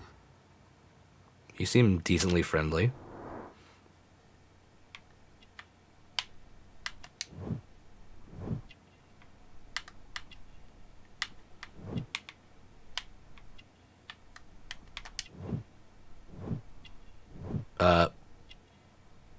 You might want to show me game. That was weird. Was it just out of sight? Ah, it's the hands again. Callous. Okay. What is your occupation? I'm an archaeologist, specializing in the Roman period. I'm working on several excavation sites at present, including the baths at Strand. Not too bad. Voice is coming back a little bit more and Can you more. tell me Still got a more bit of the about cough, the and still got a lot of We're hoping not a lot, to but some retrieve stuff a in the great chest to many get out. interesting But artifacts doing from better. some- Thanks for asking. I and appreciate to it. list any items of value before their eventual restoration. I'm and just looking forward to exhibition. not having it anymore, And so I has can it actually been like talk successful? better and not feel like It has. Thanks to Sir not feel like Rodney. my voice is coming out more and more. What was your relationship with Sir Rodney? Well, I couldn't say that he was a kind man, no. But he was talented. I felt a great admiration for him, I must say. Was it your first collaboration? I had met Yeah, Sir Rodney recovering from briefly COVID. once in Egypt, and I'd shared my researches with him. Surprisingly, my work did convince him to come here. He arrived only a couple of months ago. Surprisingly. Well, Sir Rodney was a cold man, and so very secretive, too. But I learned so much from him. I can't believe that he's dead. I don't Can you know. tell me what you saw today? Well, we entered the steam room, and we all went to sit down. The steam was particularly dense. Yeah, and yeah, hadn't seen I'm glad much too. further after that. I'm just glad I just that heard Mr. you know, Garrow it's, shouting. I'm hoping it won't take We all forever, ran for the but door I am and glad that I bumped can into get each more of my other. normal voice back, because I don't feel like I'm having to talk down here as much What and did do you that do? kind of stuff. Well, the door was It's not stuck, fun. and with all the steam, it was quite frightening. I was barely able to see my own feet. Garrow was covered in blood. Do you believe that Garrow killed Sir Rodney? Oh, no. Garrow couldn't harm a fly. Can you recall any recent event that would occur to you now as being a little strange? Well, yesterday we had a small argument. Is that all? No. Sir Rodney informed me that he was to attend the London Archaeological Congress with me. Okay. Then he advised me of quite the opposite. And rather aggressively, too. Do you recognize this ring? Certainly. It's the famous Aswan ring. Sir Aswan. Rodney brought it back from his last campaign in Egypt. And he kept it for himself? Sir Rodney has had his own particular ideas of archaeology. What can you tell me about Garrow? Well, he always looks so sad. And he has been acting strangely lately. He complains about voices and visions. Oh, that's not good. I will keep an eye on him because I'm worried. How well were your researchers progressing before Sir Rodney's... We're getting a lot of information from these guys. Rather well.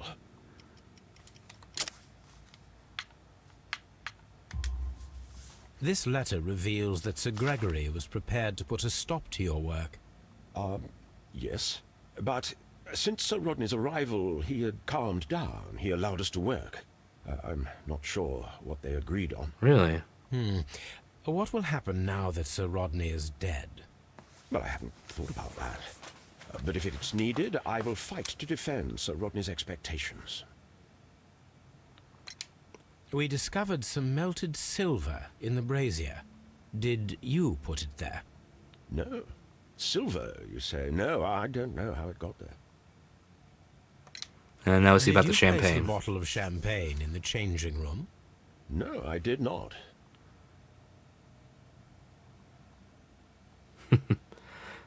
Okay. Now we go for our last one, Mr. Please Garrow. escort this suspect This is the one for that's been hearing interrogation. voices.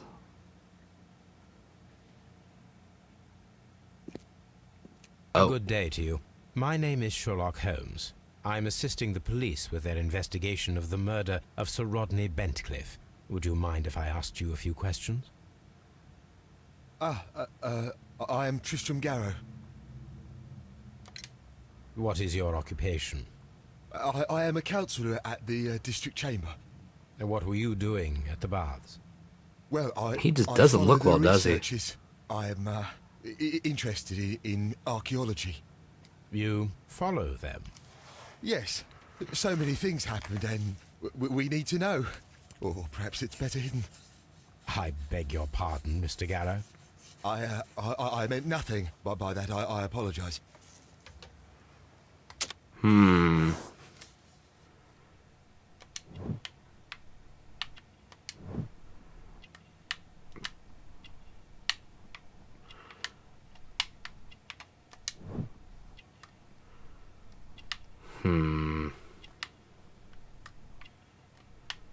Oh, we got some dirty clothes. And a protective amulet. What keep was going. it like to work with Sir Rodney? It was like working with a genius. He was a hard man, but then you know this world is hard. There are always I really do people need to get some animated steal emotes at some from you. point when I can afford And them. he trusted me, but oh, Are you feeling unwell? I'm sorry. It is I remember. Oh, I feel so sorry. Do you need anything? I feel bad. I hear. No, nothing. I'm better now. Dude, it's almost like this Please guy's try to tweaking. recall what you saw today. The room was so hot. I had to remove my glasses. I was not feeling so very well in there. But you found the body. I saw the knife, you know, flying through the air. I saw the blood. I tried to escape. I don't remember. Saw the knife? What did it look like? Everything was as if in a nightmare. It all happened so fast. The knife was shining like gold. Really? Had Sir Rodney exhibited any recent strange behavior? Well, he had been rather secretive these past few days.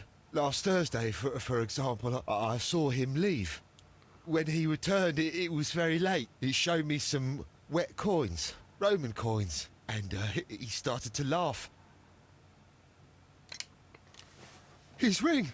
Oh, it should be destroyed. What? Why? Why do you say that? It is a cursed ring, digging dark secrets. Really? It is after me now. I know it. I shouldn't have worked on it in the workshop. It's too late now.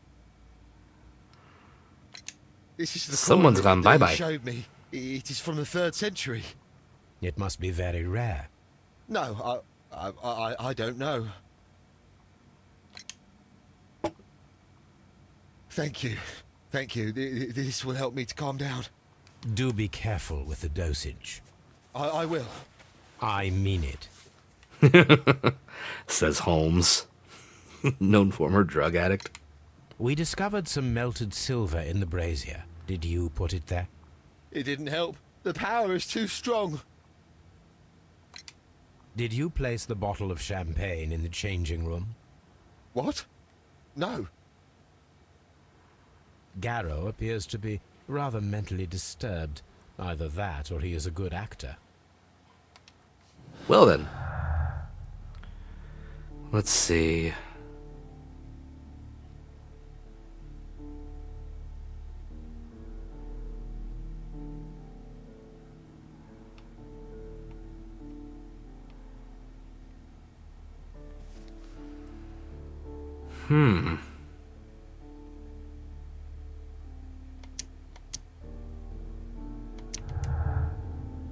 Oh, we got something. More secret, why would Sir Rodney be hiding anything? Discover be the motive for the crime.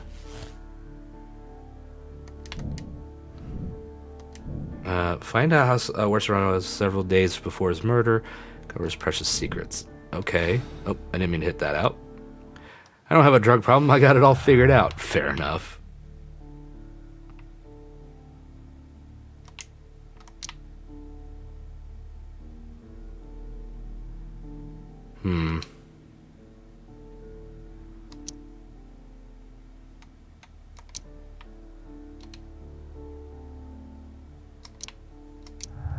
There we go. Steam moisture. The presence of water is due to the humid atmosphere caused by the steam. Unexplained clue. The presence of water in the blood is an unexplained clue. It must be somehow linked to the murder process. That's where I'm leading. Nobody I was where to get your drugs? Fair. That is fair. Alright, let me talk to Lestrade. Locked. Oh, never mind. I'm not talking to Lestrade.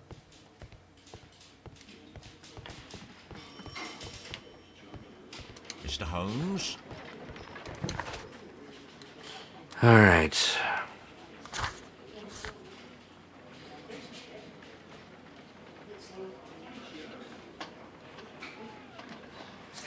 Alright, let's head back to Baker Street for a minute. What am I doing?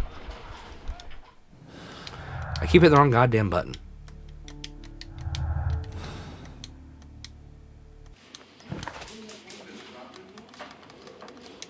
There we go. And then we'll head back to the baths. And we'll take more of a look around.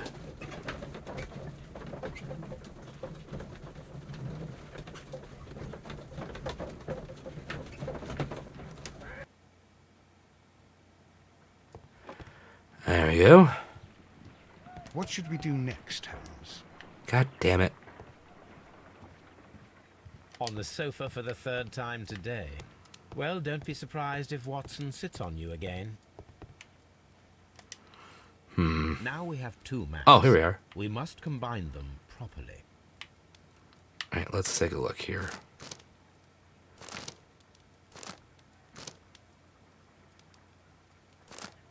No, that's not it. No.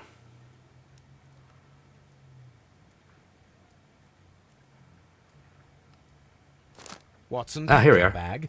We are visiting a location in St. Albans marked on Sir Rodney's map. Ho ho ho. The St. Albans.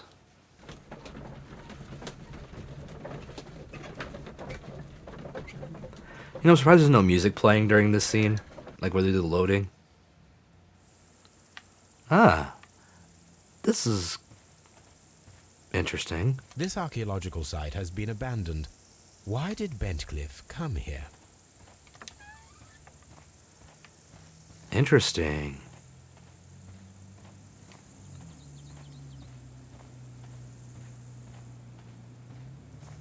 Could explore an old dig. The door has been left open. Someone did not care or was in haste. Seems like haste. This is the map of the site. We are at the heart of an old Roman city.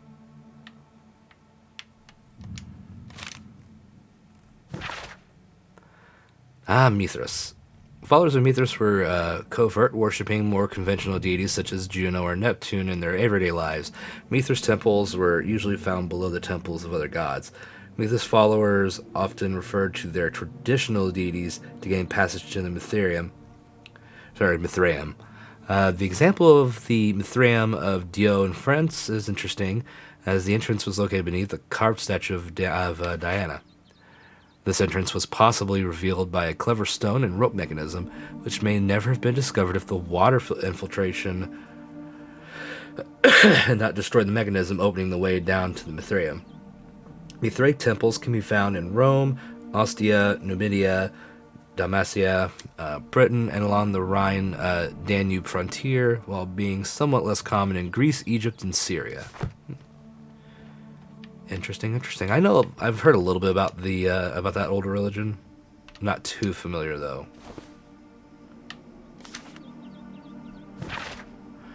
The knife used by Mithras for the Tauroctony, the sacrifice of the bull, is originally a curved sacrificial blade of Persian origins. Its curve can be from 5 to 15 degrees. The name is derived from the Persian shamshir, which means sword. This radically curved sword family includes the shamshir, scimitar, talwar, kaliji, pulwar, and Mongol saber. A myth of the golden knife is the key to the Mithraic mysteries that some describe as an equivalent to the Holy Grail. The golden knife carries a curse that will spill the blood of the unworthy who would dare to touch it. Lovely. The cult of Mithras was a mysterious religion practiced within the Roman Empire from around the 1st to 4th century AD. The name of the Persian god Mithra, adapted by the Greek as Mithras, was linked with a new and distinctive imagery. Worshippers of Mithras had a complex system of 7 grades of initiation. With ritualistic meals, initiates would meet in the underground temples, called Mithraea, that were retained in large numbers. The iconic scenes of Mithras show him as being born from a rock and slaughtering a bull. Well, definitely an interesting birth. But that was all natural, too. And the empty coconuts that they used to imitate the sound of horses' hoofs, another strange ritual for the old gods, to keep the evil spirits away. It's the Monty Python shit right there. The people, feeling that the dark eye was upon them, would melt their valuables in the fire. Sub-Saharan tribes burned fruits, and the rich Roman families spared no expense, melting silver or tin. It is not recorded if such valuable offerings were thrown away with the ashes, or if they were reused at a later date.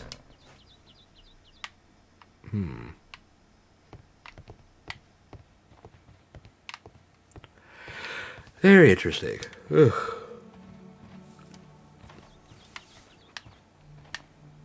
Nothing here, huh?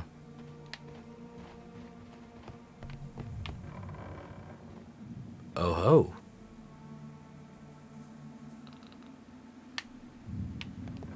We got a Cyclops.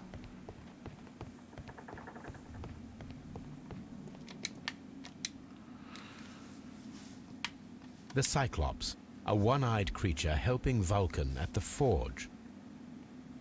Vulcan, the god of fire and metalworking. Man, Hephaestus did not do well in the transfer from Greek to Roman, did he?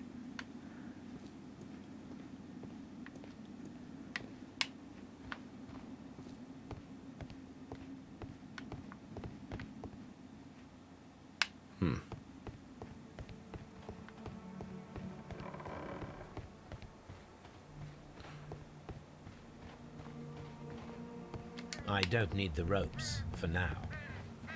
Are we sure about that?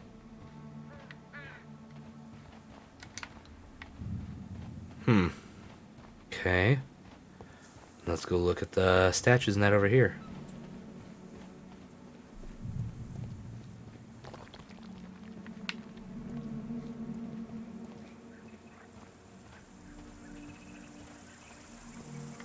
It is a statue Minerva, of Minerva. or Athena.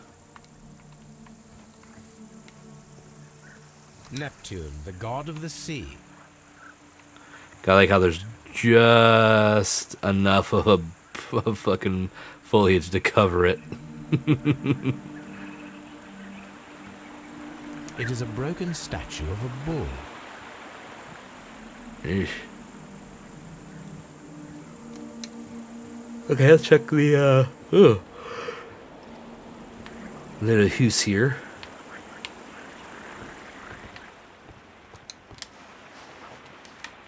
Ah, more documents to read. Oh, come on. There it is. Dear Lord Blackmore, the manager of the baths, Sir Gregory Pitkin, was quite a nuisance at the start when I arrived. After you stepped in, he became rather more helpful.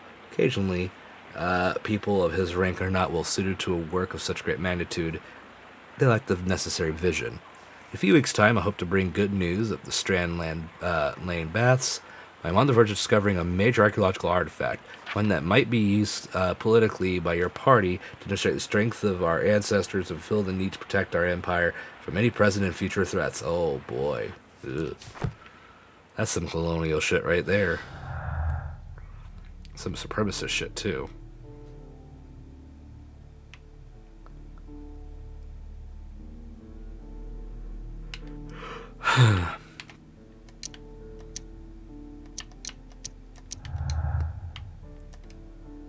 Okay.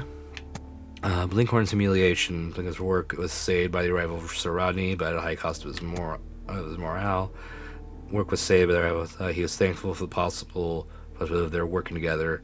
Chancellor from. Let's go with that for now.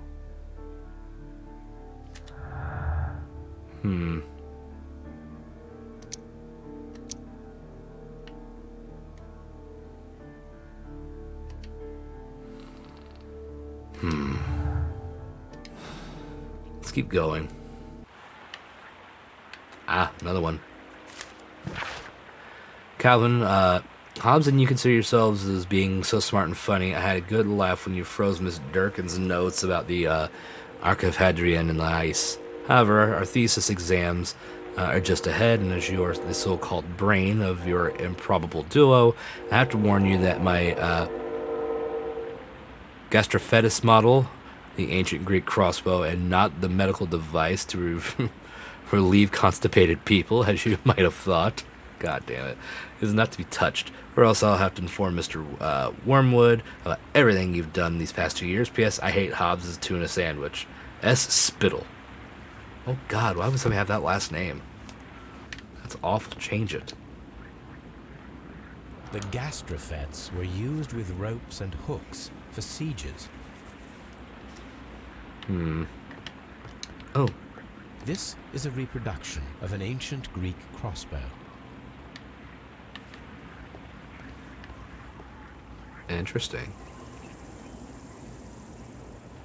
Let's go back to here.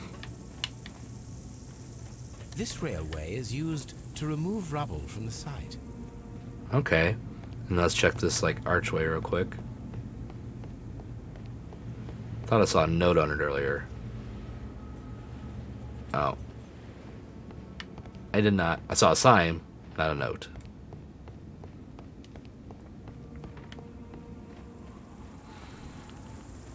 Alright, let's go ahead and... Oh. This is the map of the site. We are at the heart of an old... The gas buffets were used with ropes and hooks for sieges. Ah. Well, that's not happening.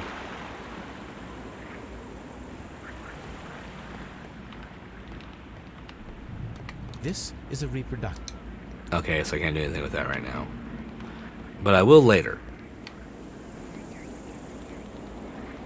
I wonder what I'm missing, if anything else.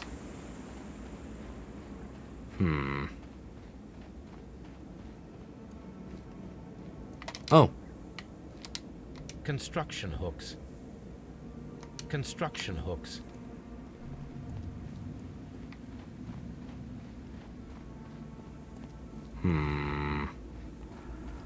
We'll call that for the moment. What should we do next? What we're gonna do is not that.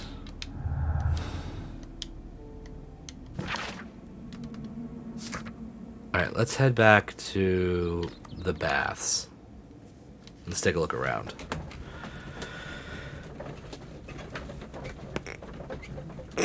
Sorry, big stretch. Ooh, ow. Alright. Maybe they've cleared away that rubble, so we can explore a little bit more.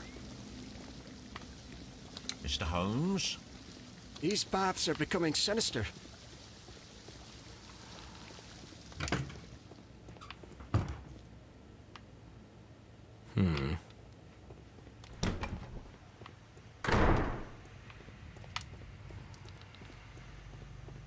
Nothing else in here.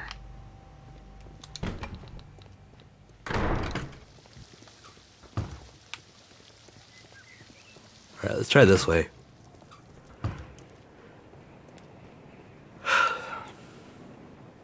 It does not.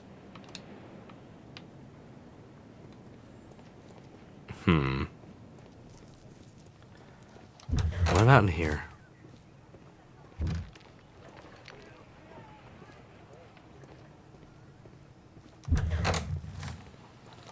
No, nothing new there.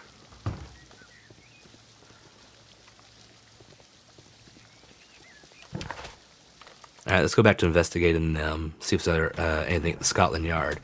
Hey, Crypto, what's up? Welcome, welcome. How are you tonight? We're solving a murder in Roman baths.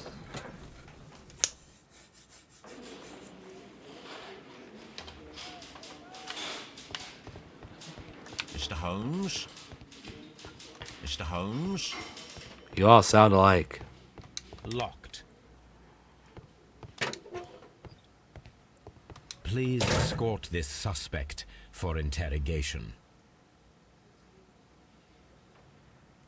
Talk about What Mithras. can you tell me about Mithras? Oh, so much. It was the core of our work. Why do you ask? Were you seeking the golden knife? I see you are an amateur. Yes, the golden knife was our grail. It is said that it bears the only text explaining the ritual of the cult of Mithras. I understand. I read something about immortality. A myth. Just got off work and an earful from my dad's conspiracy train about the truckers fighting for all Canadians, despite the fact they're fighting to be fucking morons. You're not wrong. I mean, if you have a gathering of people in Canada that has them waving the Canadian flag, the Nazi flag, the Confederate flag, and don't tread on me flags, you've definitely got a group of idiots. Did you expect to find the golden knife at the baths? And that's all the thing about the woman that was standing on the Canadian tomb of their unknown soldier up there. So extraordinary. And we had hoped... it's a tragedy that he has passed away, taking all of his secrets with him. As soon as I've been released, I will continue Sir Rodney's researches in his memory. Please escort this suspect for interrogation. The paintings in the baths are focused on Mithras, I understand. Yes, they are what make this place remarkable. And that is why Sir Rodney came here? He believed that the golden knife which is an ancient ritual item, was hidden somewhere around the baths. Really? I admit that it would be wonderful. So actually, if it were want true. change buggered you off, are and the not tinfoil concerned hat by brigade the took over. reputation of this That sounds about artifact? right. Now it's a bunch of soft You mean the sits curse? stripping Before someone naked is in the dead, middle it of is a winter. blessing. Let's hope they After stay they are out there long dead, term. well, then it becomes a curse. Ha!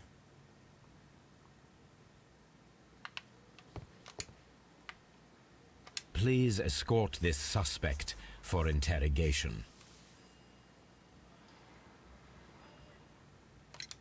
Perhaps you could explain the cult of Mithras to me. No, there is nothing to say. We are not the worthy ones. But Sir Rodney believed that he was. He was wrong. I have visions. The golden knife, the mummy. Oh, it's all my fault. Wait, how's it all your fault? Calm down, Mr. Garrow.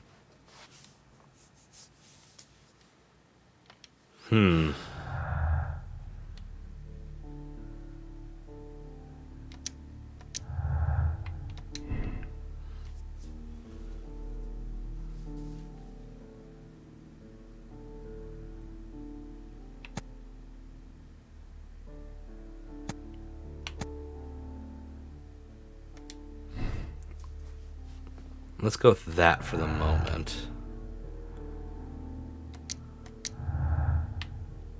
And it doesn't help conservative politicians are backing them and then turned on Andrew Scheer the moment he said he supported him. They even deemed him a liberal. Jeez.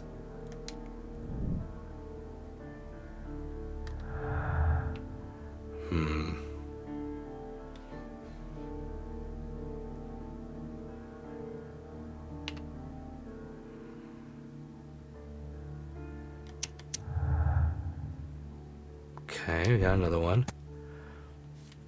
Feels rather uncomfortable postponing the public opening.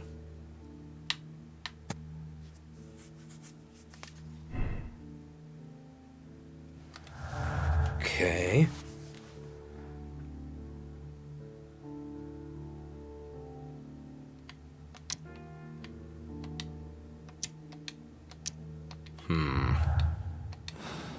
Okay, that's all we got for the moment.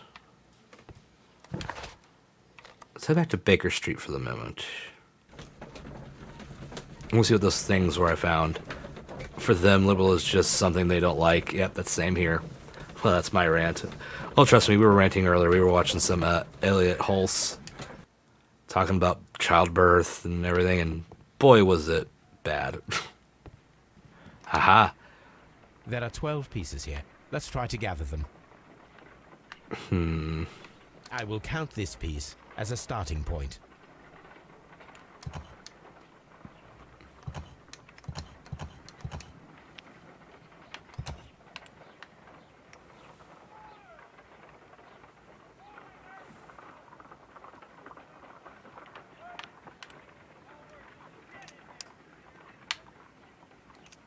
Okay.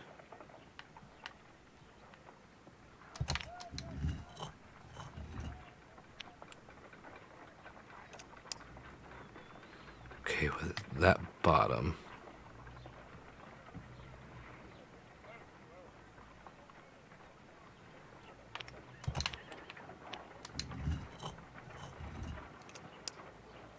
Nope, that's not it.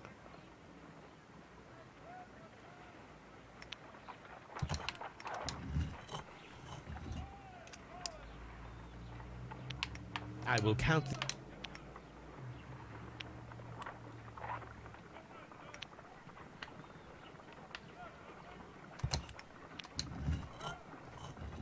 Nope, that's not it.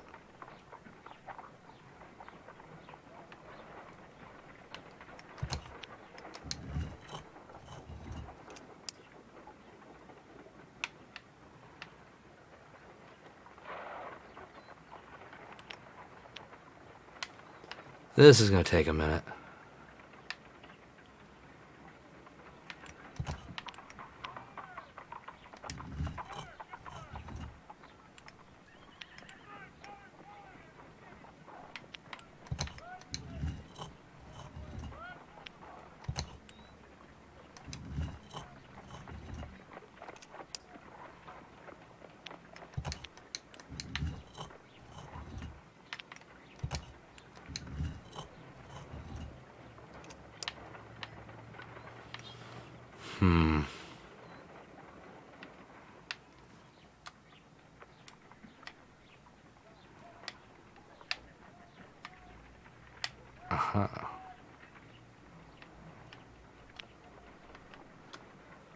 Gotta be another one that has the bottom we need.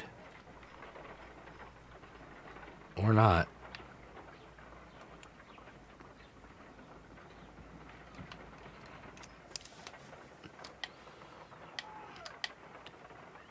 I have vague memories of this puzzle. It wasn't a pleasant one, that's for sure.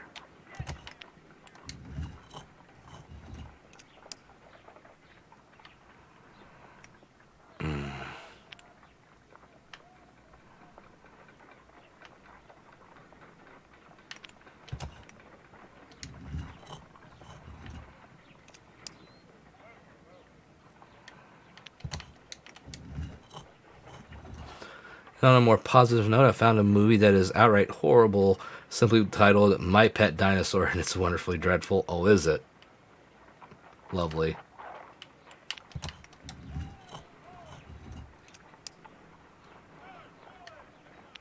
Ah, maybe. Ah.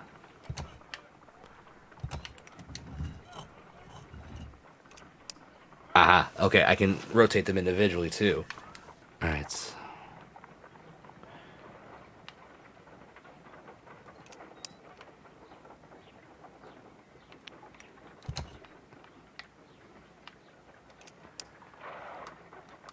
What's your bottom look like?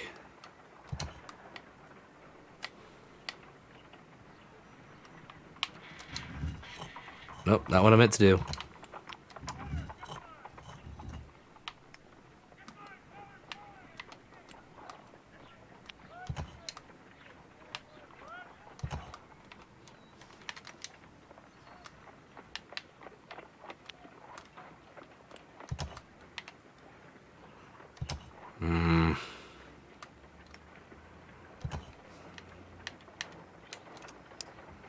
Damn it.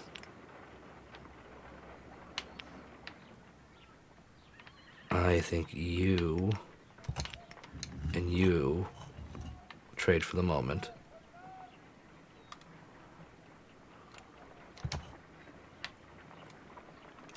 Aha.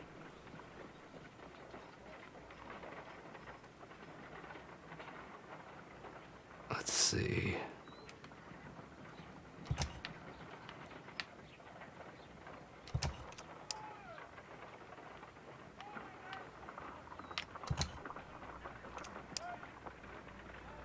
You're where you need to be.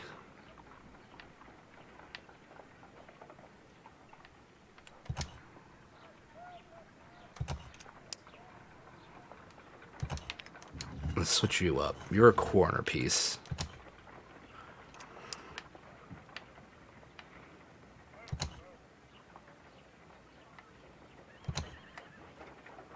I need a triangular piece, but that's not going there.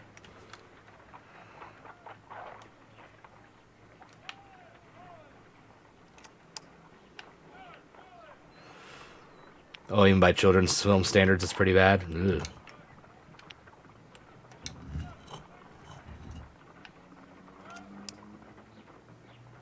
Then I think we turn you. Aha.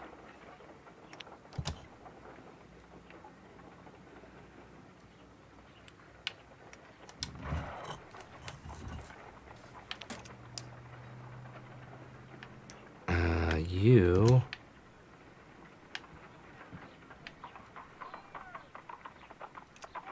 You are a bottom piece.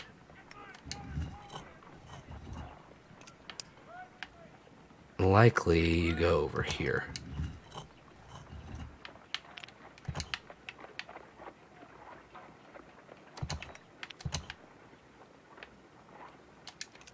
Ha! We got another.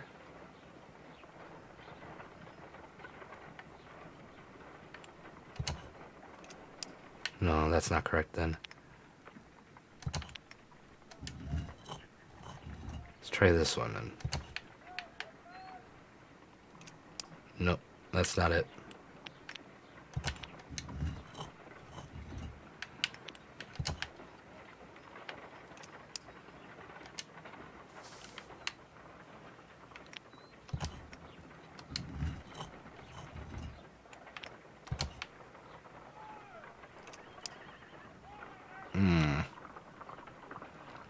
No. This is the correct one. Yeah. That means you trade off and rotate you.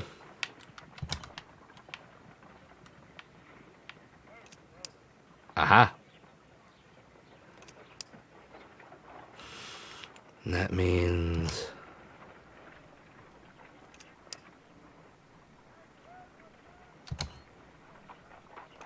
nope, it's not that one.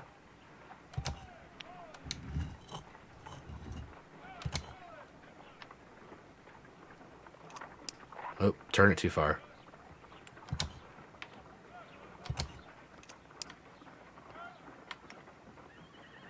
And this turns this way, right?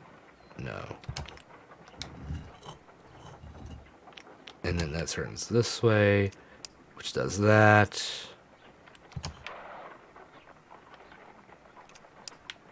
We got it.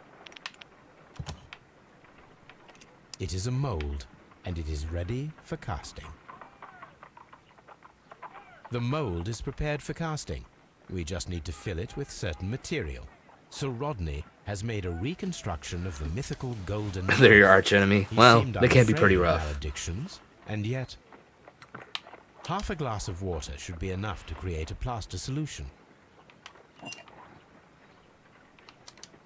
So we add the water. And we stir it up.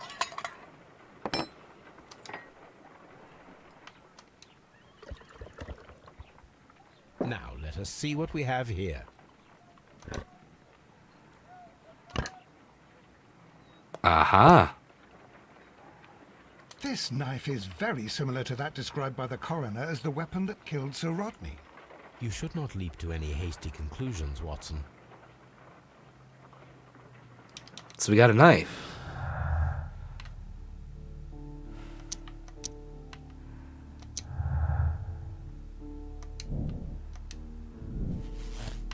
Okay.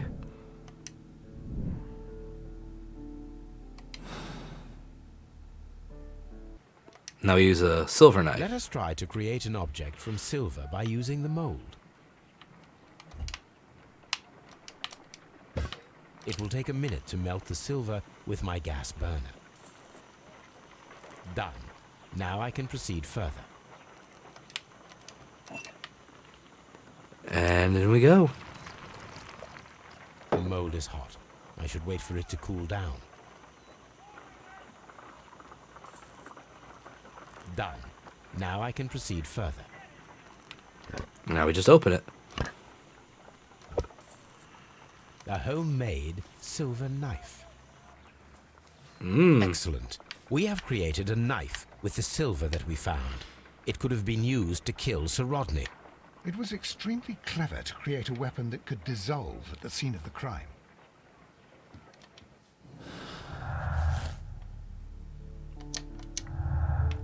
So we had a silver knife.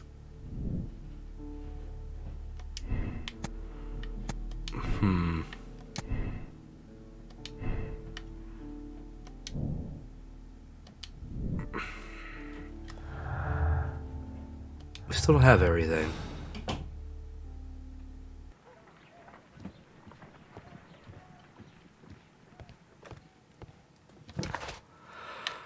Let's go back to St. Albans. There's something we missed.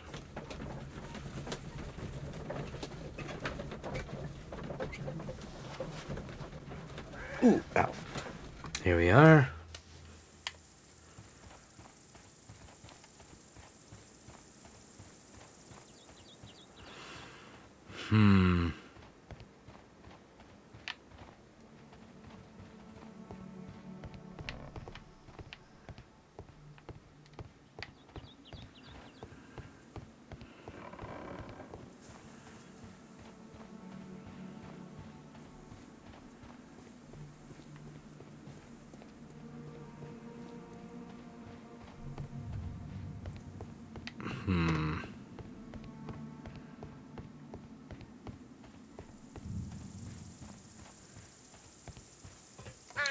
Okay, can't go that way. There's something here that I'm missing. The railroad.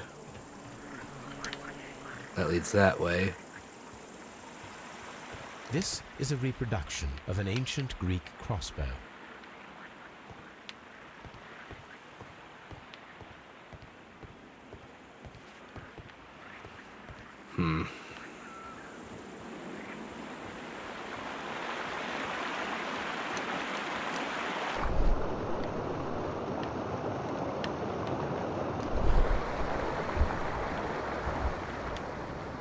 See if I'm missing anything. No.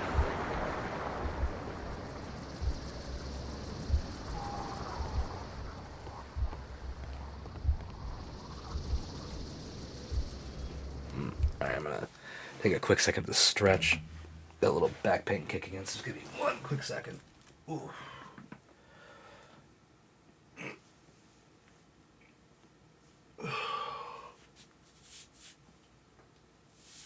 Alright, there we go. Sorry, I was starting to get some, like, muscle twinges. Not comfy. Very, very not comfy. Ooh.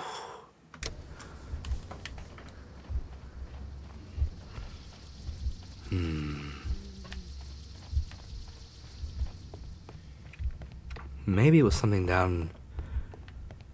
Maybe something down in here.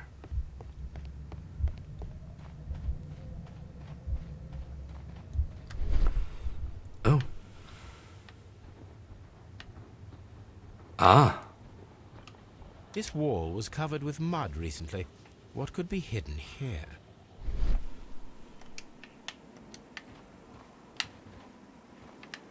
Uh-huh.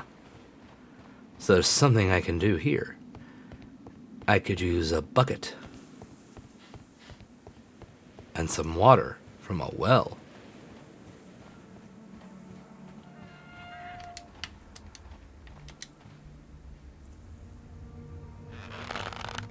Oh.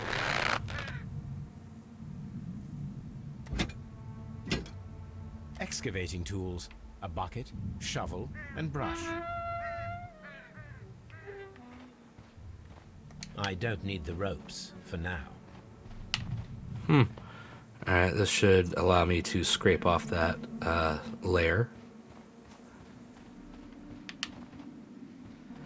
If I went the right fucking way.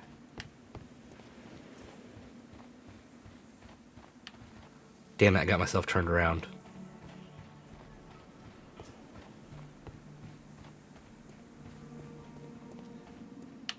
Nope, this isn't it.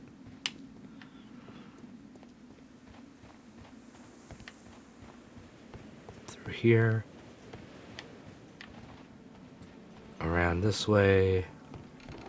Down this side. There we are. Fixed it. Now we use the trowel. Oh.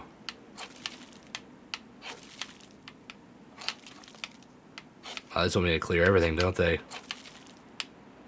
I'm gonna use my mouse for this one. Otherwise, we'll be here forever.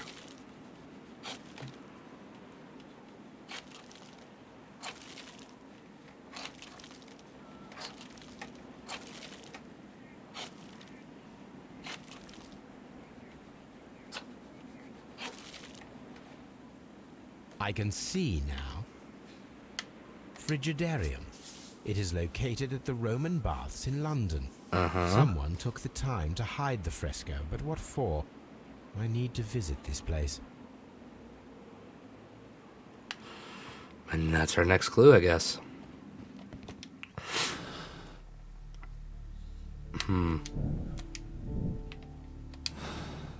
So we're back to the baths. So what's everyone got going on this coming week? Any big plans, events, or, you know, hobbies going on this week? Mr. Holmes, we've cleared the corridor to the Frigidarium. You can visit it now. Thank you, Mr. Phillips. Perfect timing.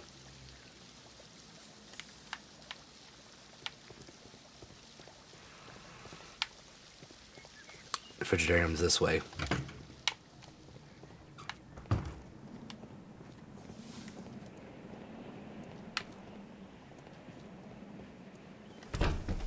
Ooh, wow. Okay, I gotta admit, cleaned up, this would be really fun to be in. Like, this would be amazing.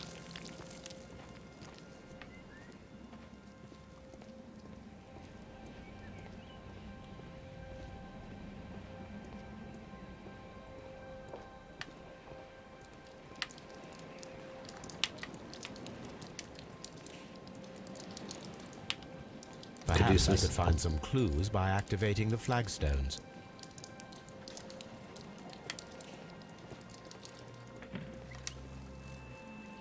The scorpion.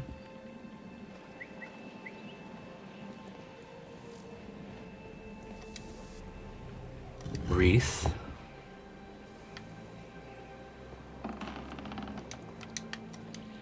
One-eyed face.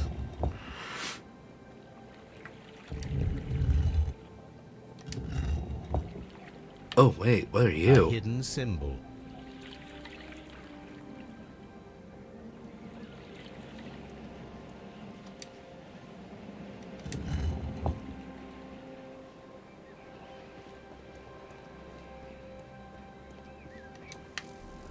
Ah. Helmet. Symbol A again. hidden sign.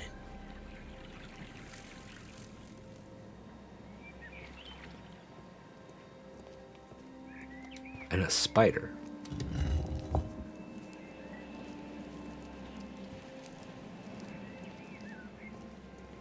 Ooh. Missed a couple here. Jug.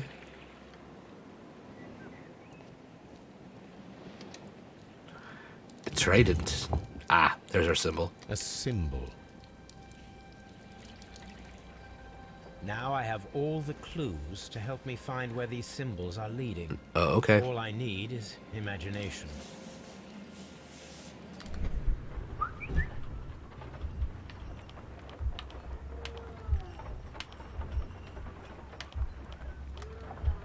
All right.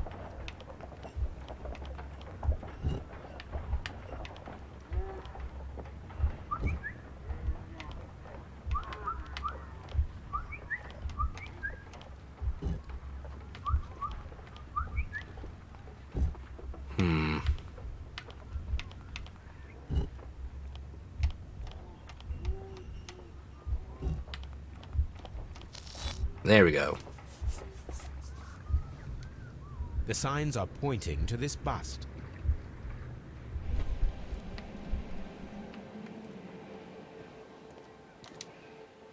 Let's examine it. Oh. Well, well.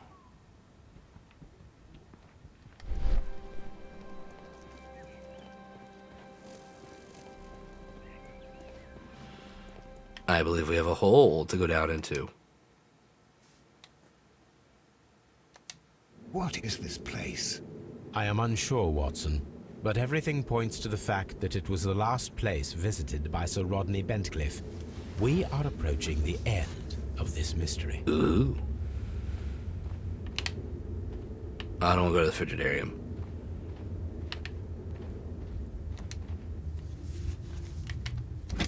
Oh, we got a lamp?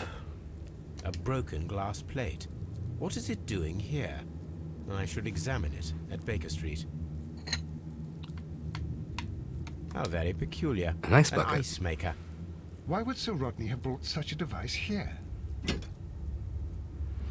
Curious. A sack of crude salt. Oh, we got a fresco. Mithras, the god, clothed in Anatolian costume and wearing a Phrygian cap, killing the bull. Yeah, you come out fully born, ready to murder bulls. That's how it works. This fresco resembles either a ladder or a hierarchy. Initiation grades of the cult of Mithras, okay.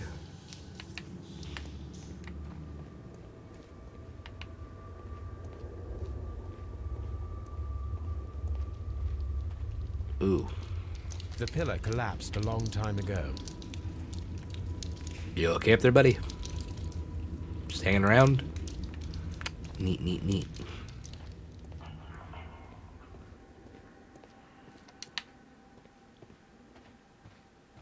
Ah. Greek gods were weird. Well, Mithras wasn't Greek. Mithras was Persian, The fire casts called a shadow Mithra, on and the then floor. became Mithras.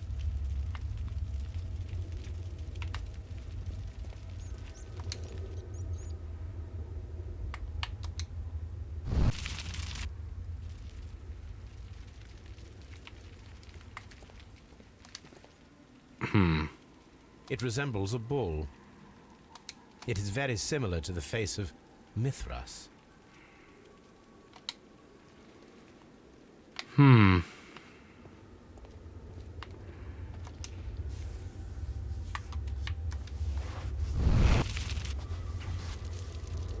what are you? That is the symbol of Neptune, the god of the sea. And there's supposed to be one more. The pillar collapsed a long time ago.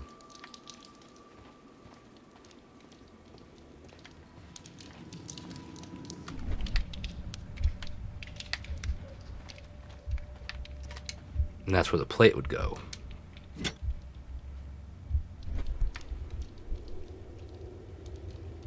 Ooh. This shadow seems to represent a bridge. The shadows show us the way to go.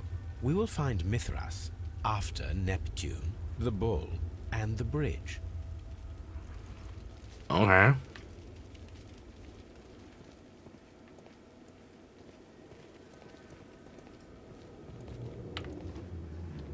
Neptune Bull Bridge.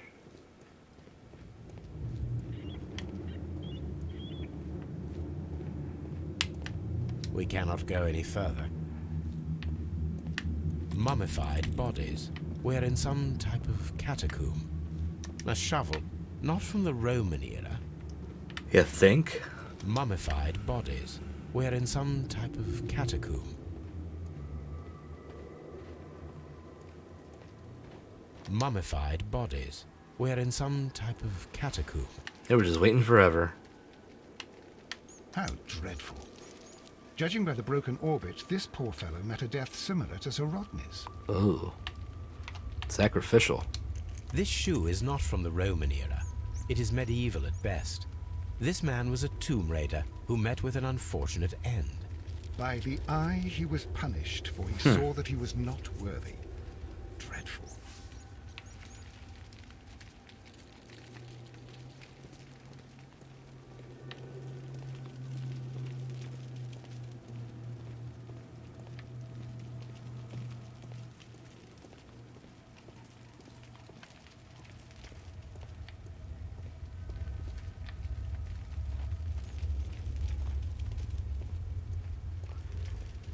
Maybe I misinterpreted something?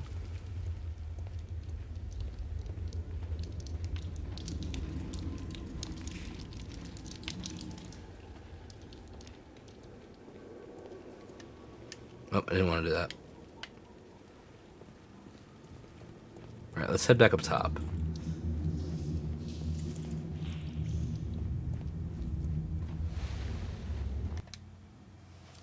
I mean, we gotta figure it out anyway, so...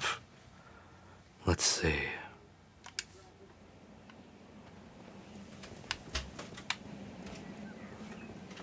Yeah, this way.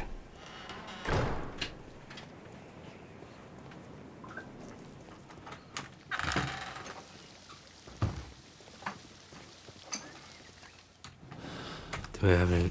Oh.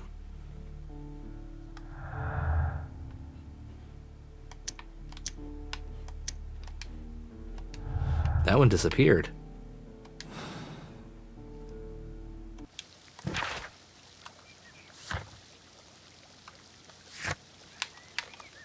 Alright, we'll go back to Baker Street.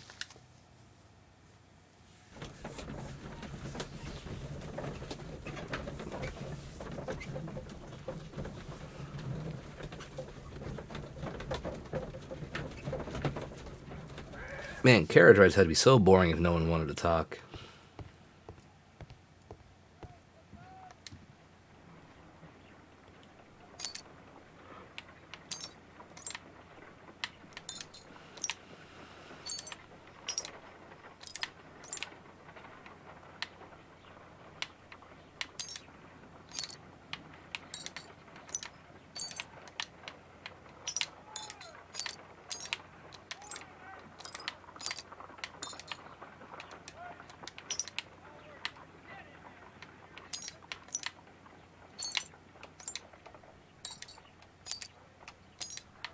Okay, we got that one.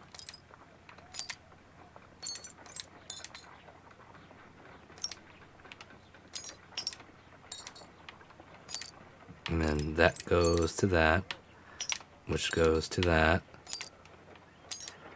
that.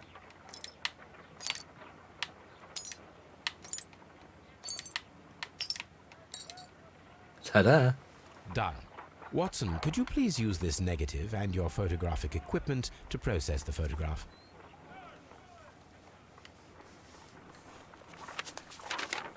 Thank you, Watson. Now I must use reagents to develop the photograph. Uh-huh.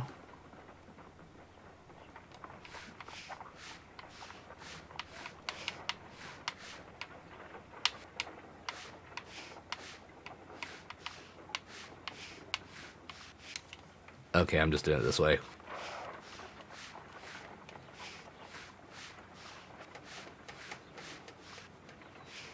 Ice cream in the desert. The pyramids of Giza in Egypt. Ice cream in the desert. We are indebted to the Romans who developed the technique. Oh, without the Romans, we'd have no ice cream, huh? Ice. Salt. Another archaeologist, most probably. Sir Rodney. So that's it. Salt and crushed ice may help to create ice cream.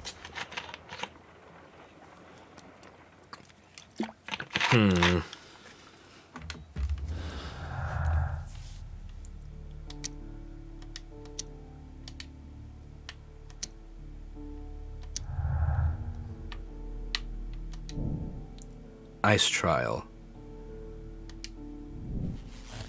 Oh.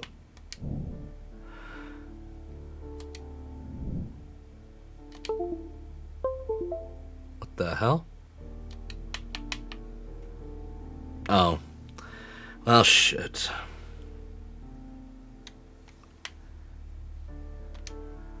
My controller disconnected and reconnected for a weird reason. Sorry. Yeah, I want to double check something real quick.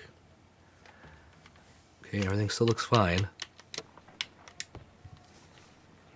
If I wish to shape the ice knife, then I need to pour water inside the mold.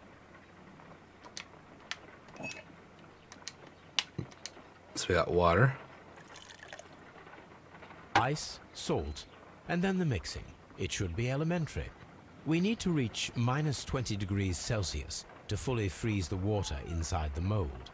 Before beginning, I must remember that I have enough ice and salt for no more than 4 attempts.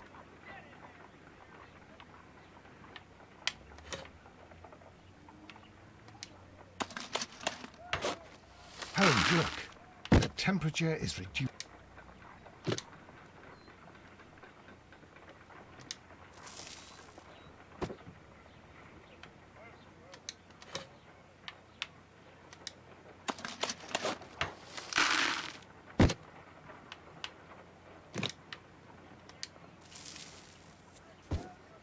Okay. Let's next one.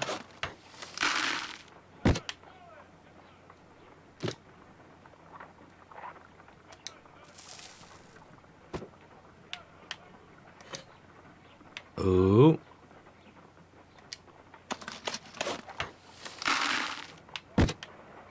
Let's wait for it.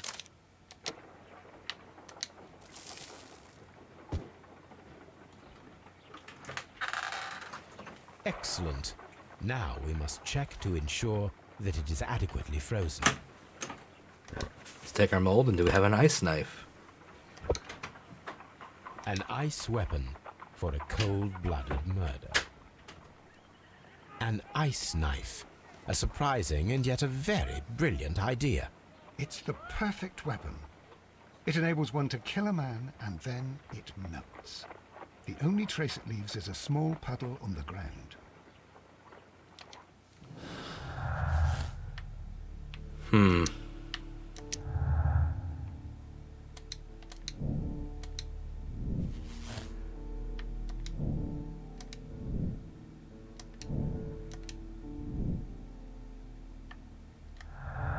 But we're not completely done yet.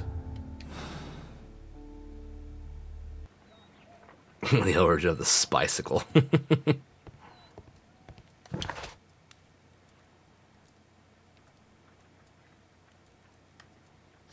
Alright, so let's head back to St. Albans.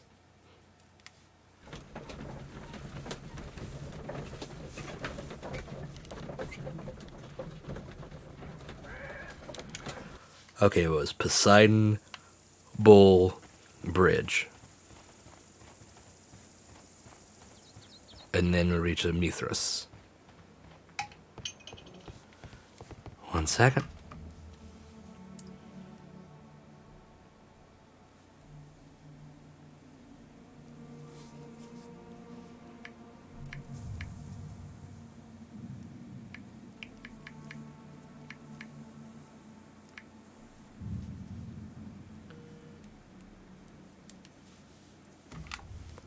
Right. Sorry, had a message. So we go over here to Poseidon.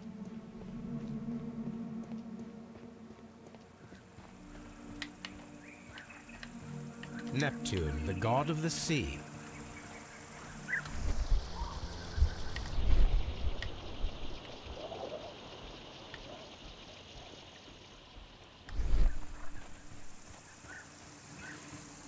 And then the bull.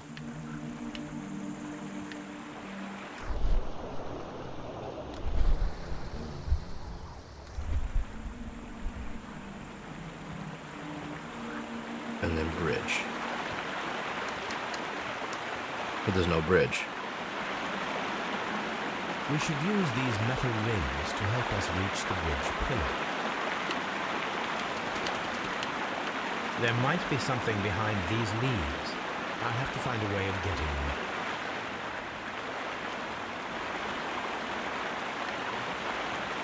there. Well, we have a lovely weapon over here that has no use. I should use the appropriate object here. I should use...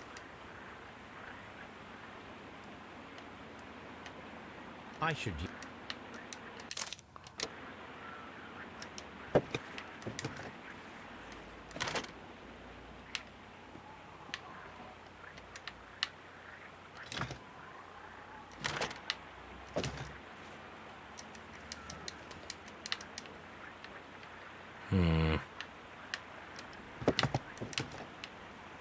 I should...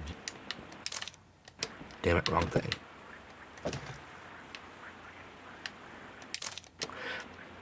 Triangle is put down. Why do I keep forgetting that?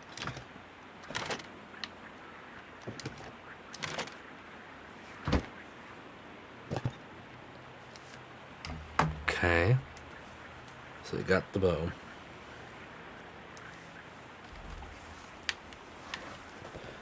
And we had those hooks around here somewhere.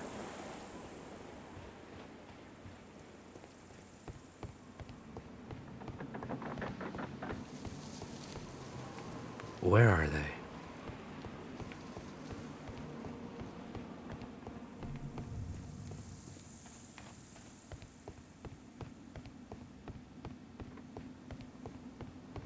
They weren't too far away.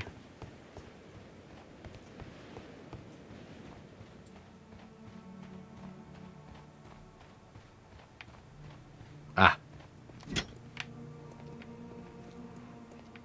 And I believe we'll need some rope to tie them to.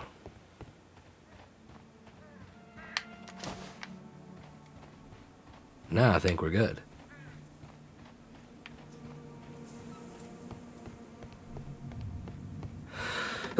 Pardon me.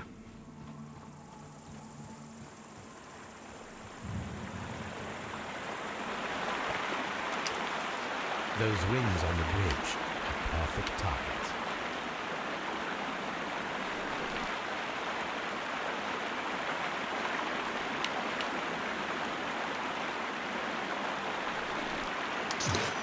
Firing a gastrophysics requires... Now, let's try again.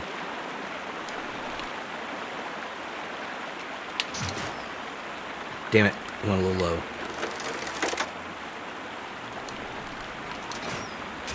This one is ready.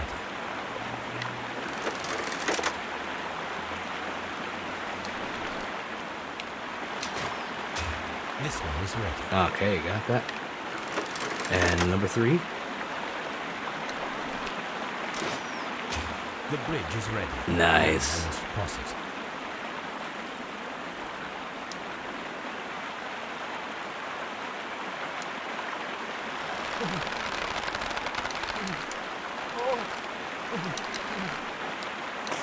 Oh, come on.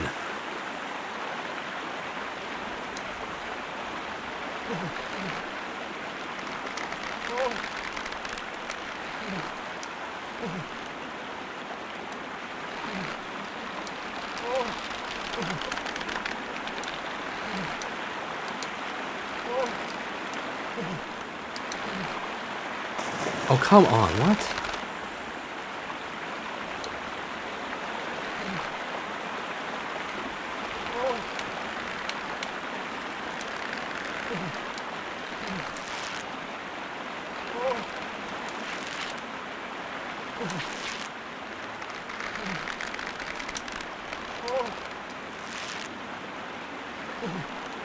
Guess it is a little finicky.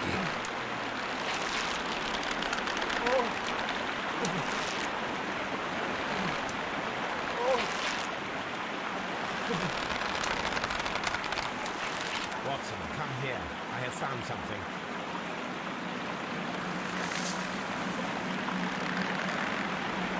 Oh. Hello. Are we inside the hidden temple of Mithras, Holmes? I am not sure. We had better be careful.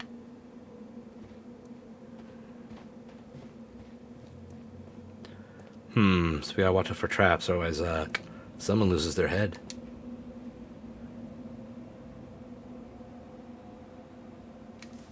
Oh no. Which way should we go, Holmes? There ought to be some clues here. Let's take a look around. I saw this symbol in the tunnels underneath the Frigidarium. Okay. Let's look at our notes.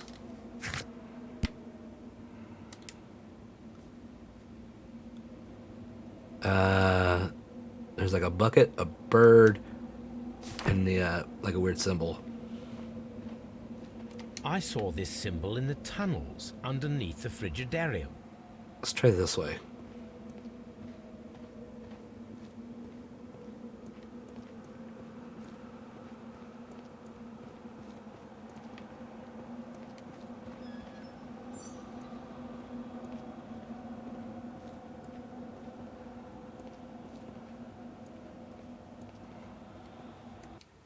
Oh, wrong button.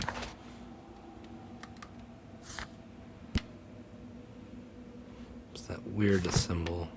That.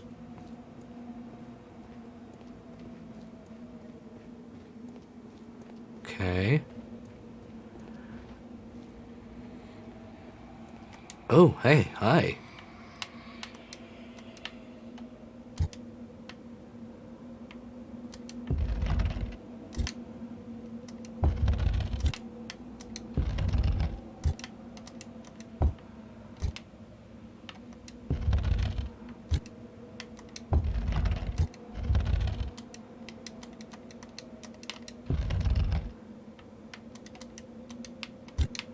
Let's trade that off.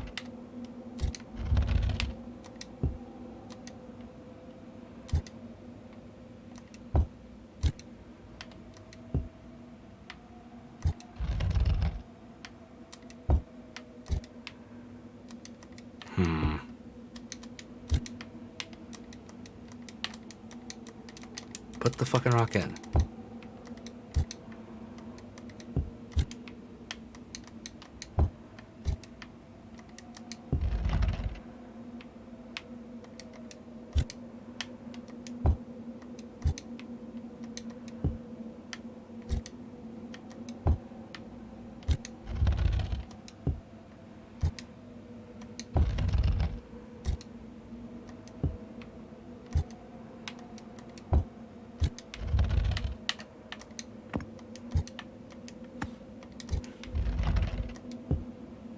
No.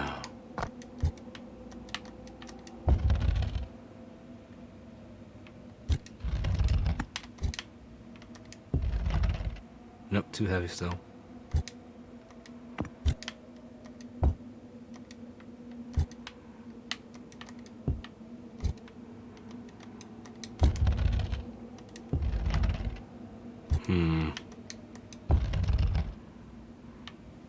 No. What am I missing?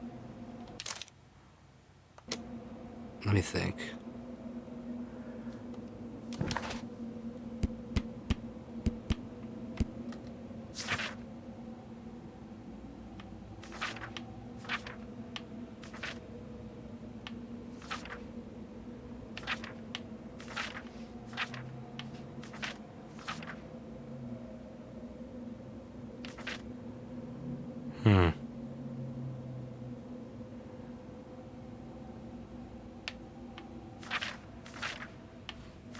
No.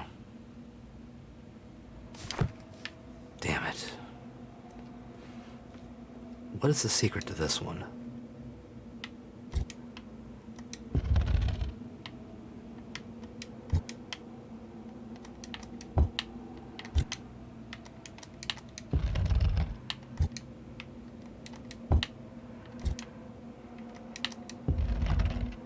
Ha!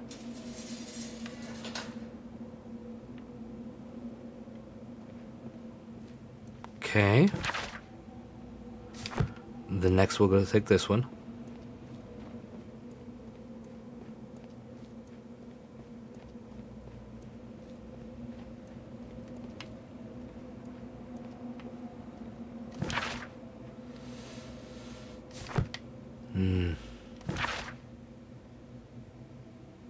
So it's like a shovel or spear or something like that.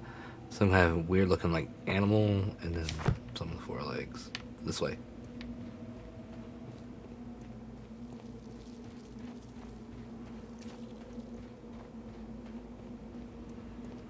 Okay.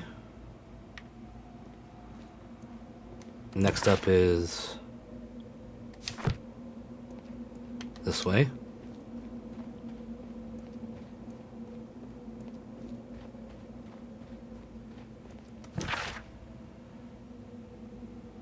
Alright. Looks like a kind of fishing rod or something. Weird, curved, spiked thing, and then like a torch.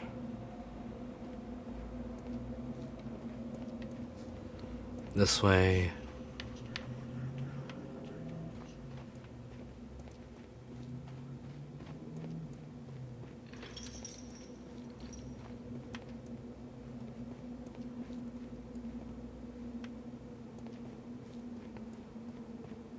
Huh, they lead around the same way, so it didn't matter. Watson, move.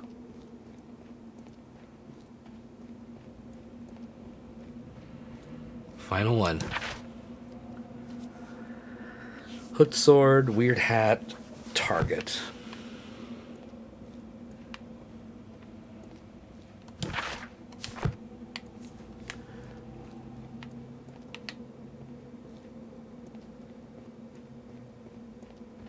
Nope.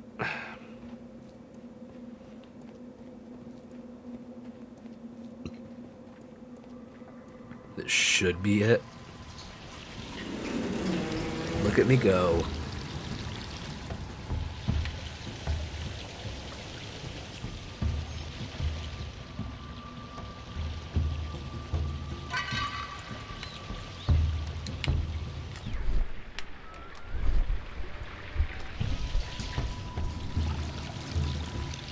Look, it's the golden knife.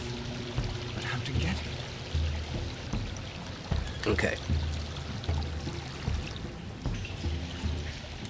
Let's activate the lever.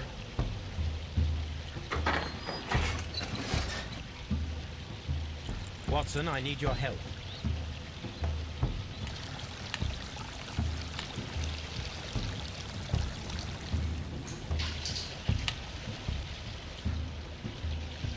So, this way?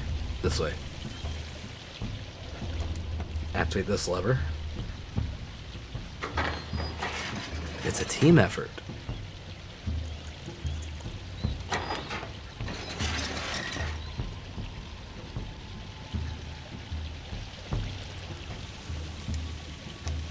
Let's try this one.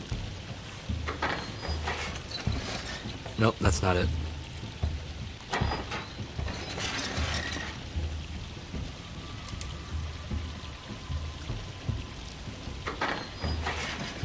There we go.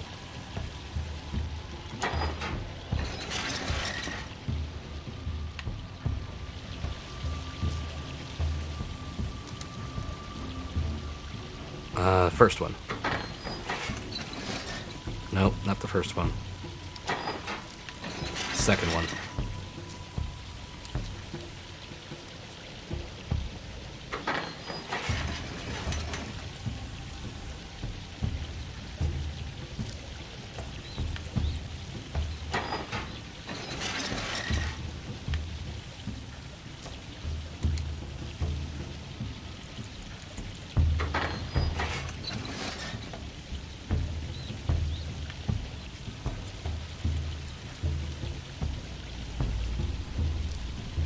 No.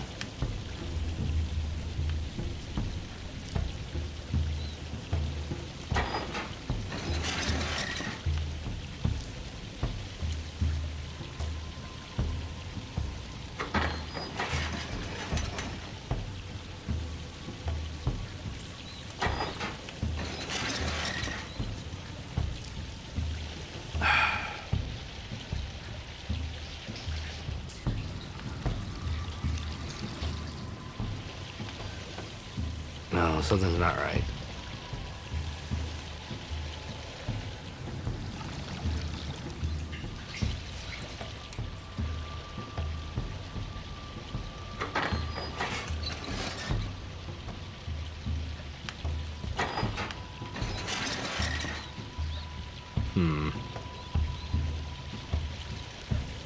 I wonder.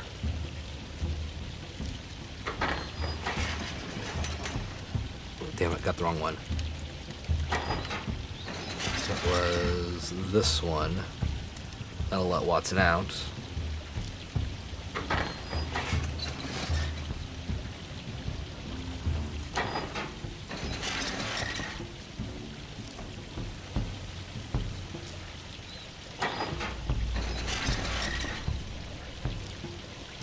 And then I go to this one.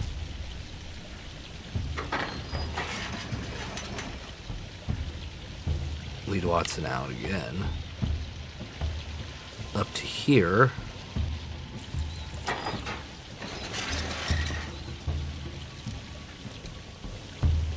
There we go. Now he's right there for the final one. This mechanism seems inactive. Most likely the door it controls has all. Then we'll do this one.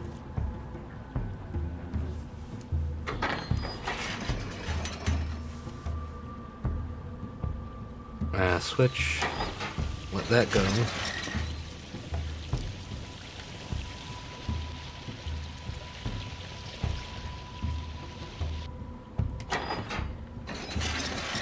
Turn around.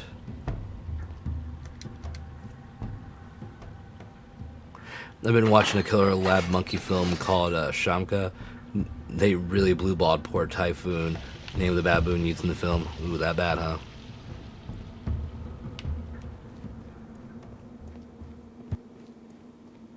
We cannot leave now. We must retreat.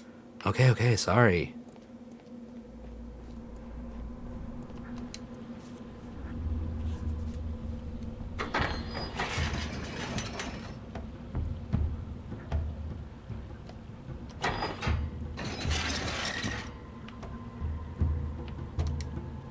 No. Oh, wait. I get it.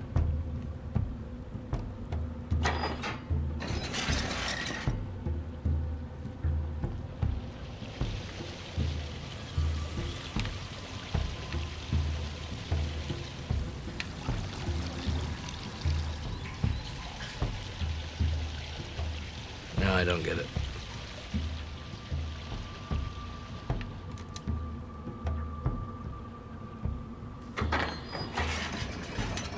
That puts that up. What's the point?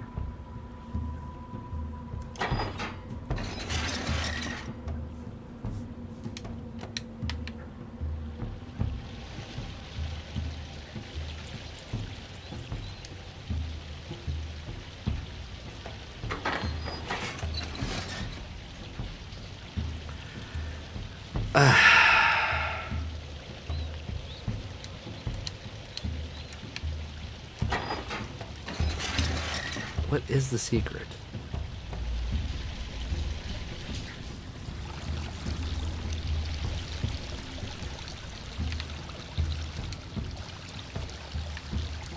This lamp is not old. The oil is still fresh. Perhaps Sir Rodney passed by here. No, I do not think so. Remember, he went no further than the catapult underneath the frigidarium. The murderer left this lamp.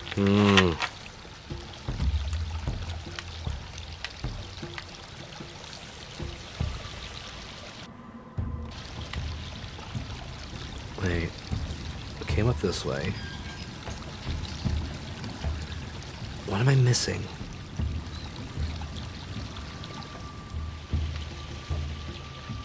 Can't get in there.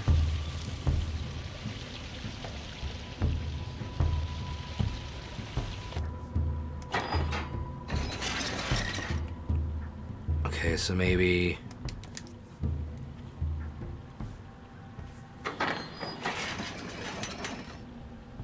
Okay.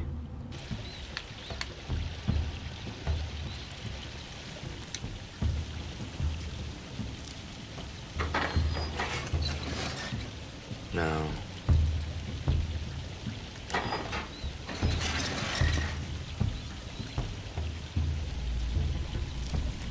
Oh wait, no, actually, that might be it. The only way to make Typhoon aggressive for the film was to have a female Medeiros baboon and he just behind the wall or doors. Oh. I've actually never seen that movie.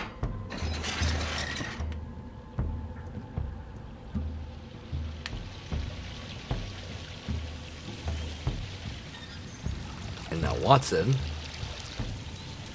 can get the knife.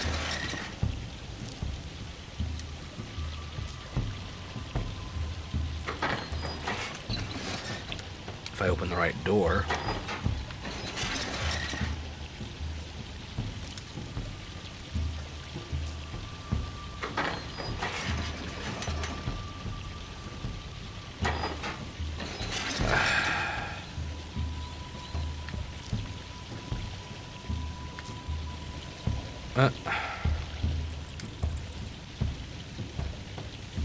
I thought I had this. It can't be right.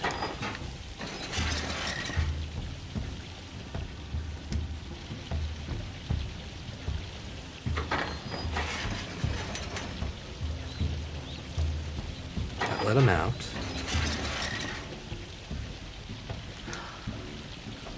No.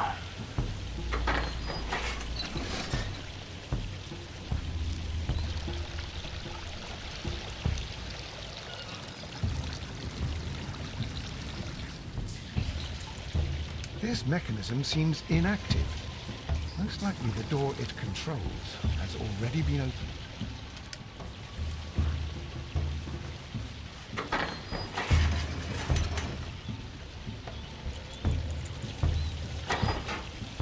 See, now I'm just working backwards.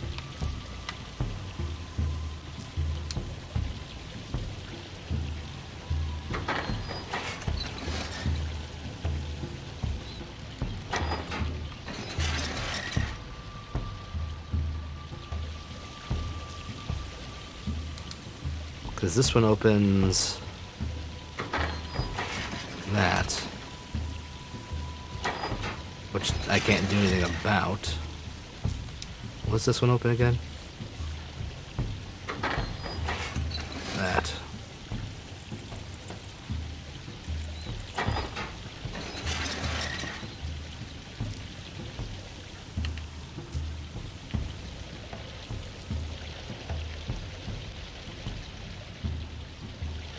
That's awful.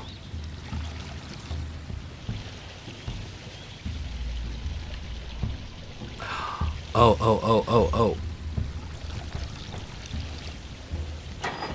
I got it. That was a bit long-winded.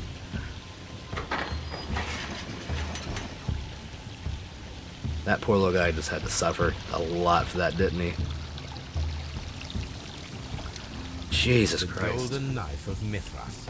A long-lost relic has resurfaced. Watson, it is time to conclude this case.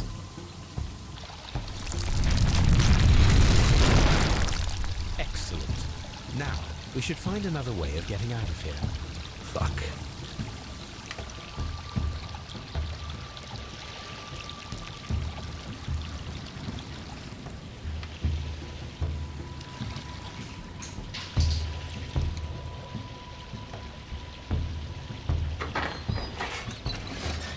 Wrong one.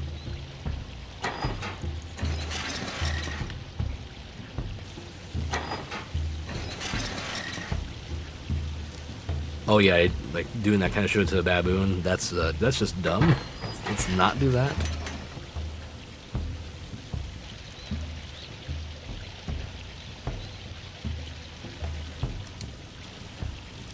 Is this the right one? Yeah, okay, that's the correct one. God, this puzzle's long.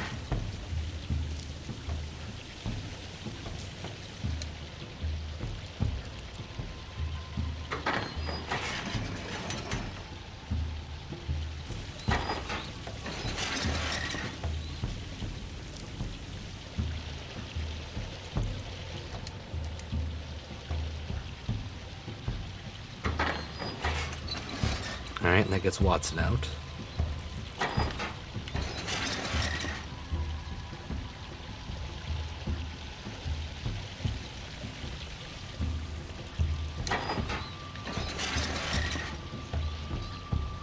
Oh, I am so dumb.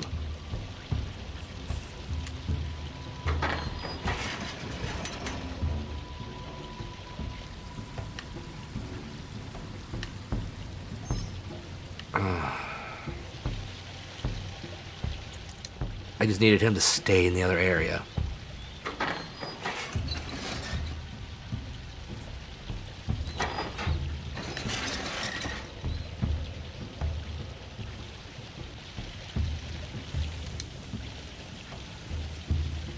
And that should get him out. Let him out. Go to the door up here.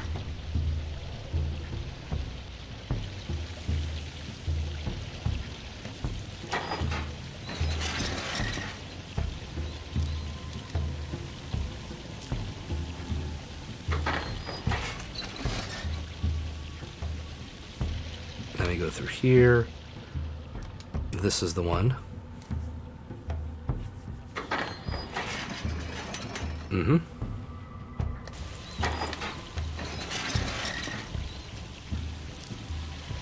Run away.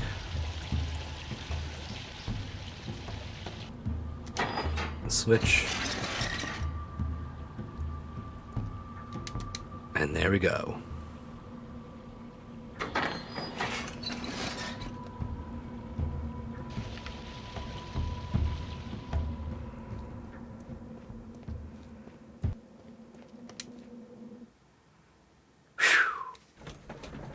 That took a lot of brain power.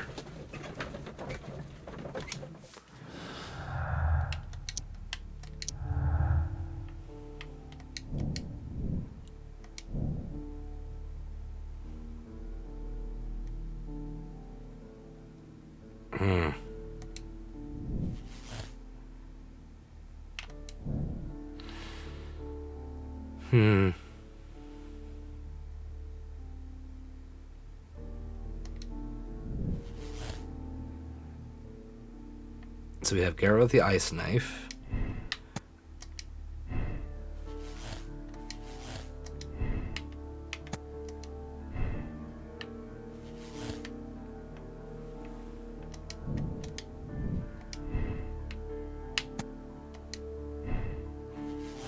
Nope, that goes against it.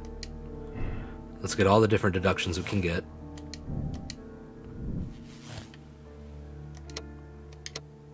That's one.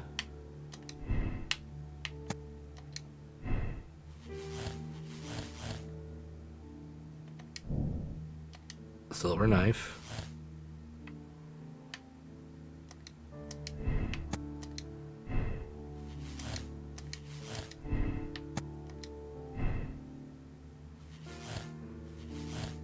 Which guess it's a silver knife.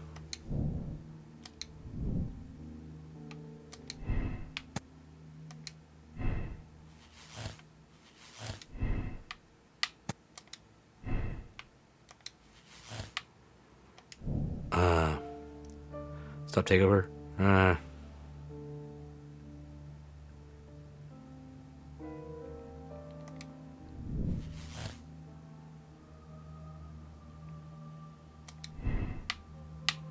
then we just switch it over to this.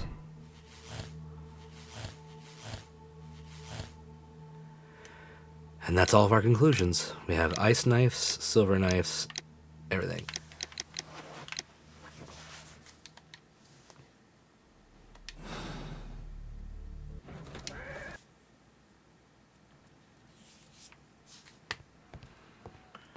Now to make our final choice here. I'm always wondering what's on your mind, Holmes. So, who do we think the culprit is? Do we think it's Garrow?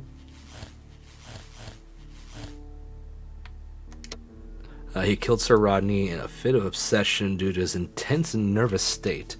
The only way to ease his suffering was to perform a ritual killing. He used an ice-made reproduction of the golden knife of Mithras. I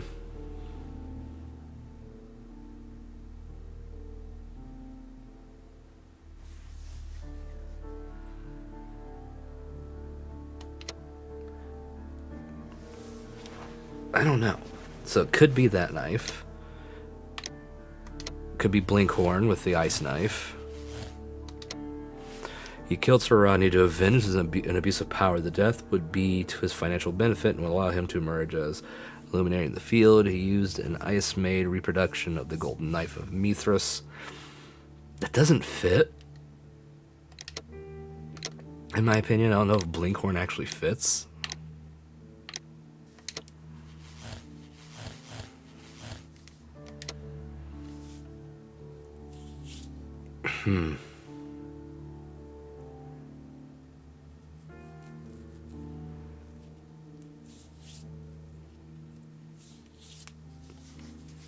No, because the mold net was still at the site.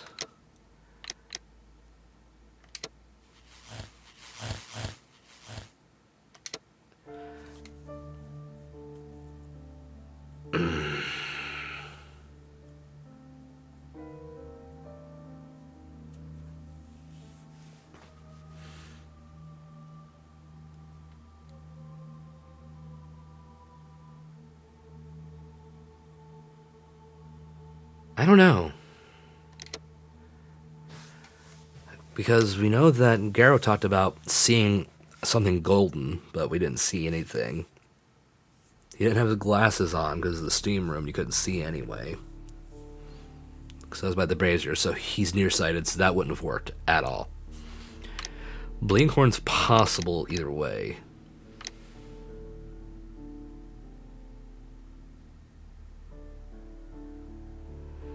And it could have been that knife still.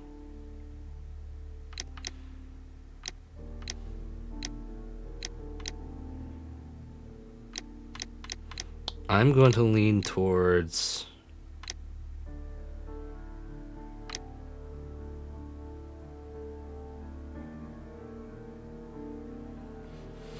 Do I lean towards the silver knife or not?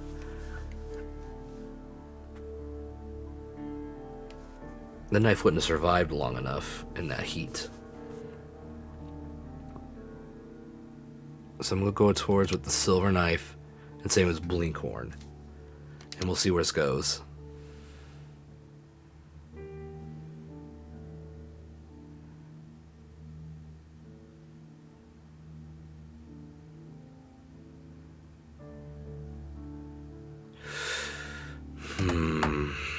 Condemn or absolve?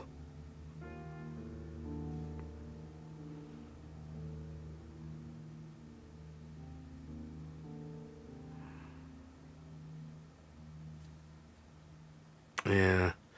Well, this is the moral choice. Do we condemn him or do we absolve him?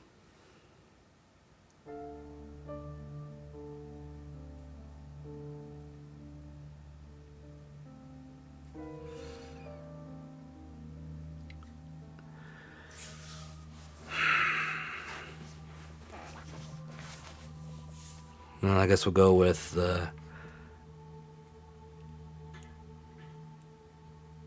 I mean, just like, oh, but he would have not had the ownership. It's like, it could have... I don't think absolving matches this one. And I don't like capital punishment, but it's the only options I've got between the two. So let's go with this one. We'll see how it plays out.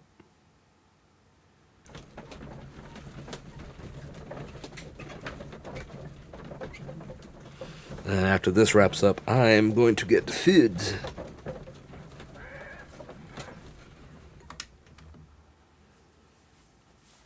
I'm feeling rather uncomfortable. Why have I been put into these cuffs?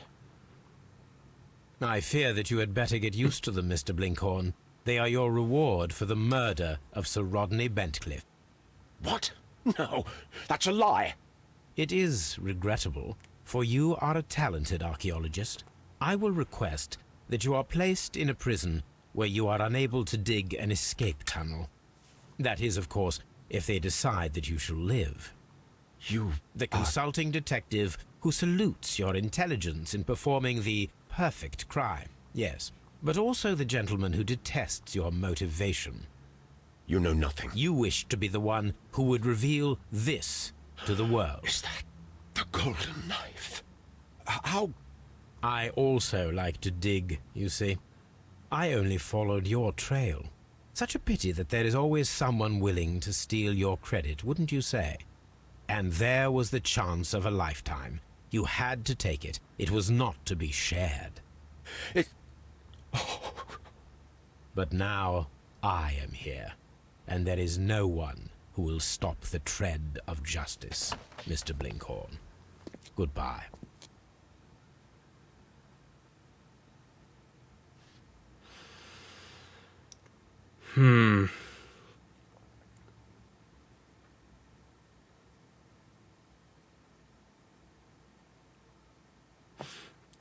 I don't know. That one doesn't seem completely right.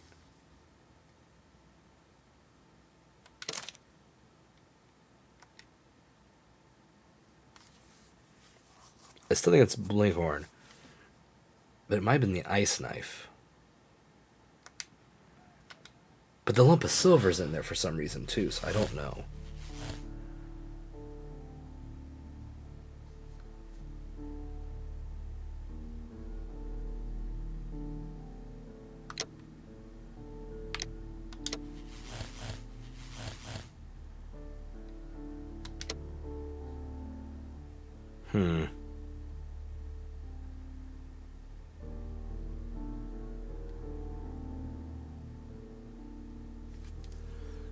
I'm leaning towards silver knife, but let's see how this goes. Let's try the absolve version. Just so I can get a view of this.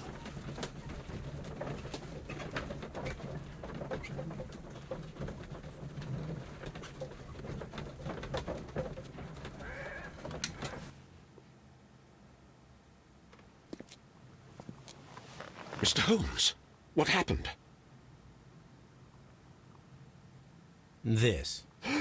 Is that the golden knife? How? I also like to dig, you see, Mr. Blinkhorn. One never knows what one might find. Occasionally, remarkable rarities, such as this. The thrill of the discovery, and one's own enhanced reputation. Wouldn't you agree? Well, are you suggesting that... I am not suggesting anything. I know. You found the knife. You are an intelligent man. The ghost knife shall remain one of the most ingenious constructions I have seen in my career, I do assure you. I don't understand. Yes, you do. I am praising your performance. Your perfect murder. What? Wait, are you accusing me of murder? No, I deny it. Mr. Blinkhorn, it is no use to deny it. I know the truth. You had no choice. Because it was you who found the golden knife, and therefore you had to be the murderer. Sir Rodney was determined to receive all the credit for the find, when in fact it was your work. He would have crushed you to be sure that you could never tell the truth. But I uphold the truth, and I will tell it. What do you mean? That you will save me? What I mean is that you deserve a second chance. I shall be following your career with the keenest interest, Mr. Blinkhorn. Farewell.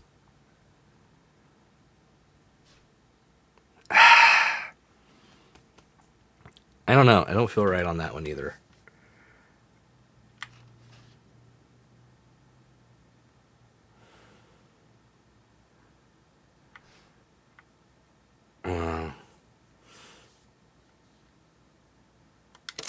I'm gonna choose I'm gonna go with the knife, and I don't know if we should absolve him of it. I really don't feel that's right.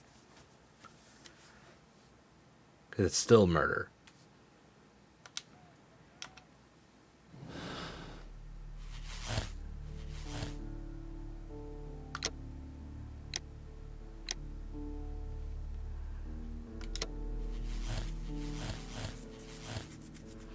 Because the others don't make sense. At least I don't think they do.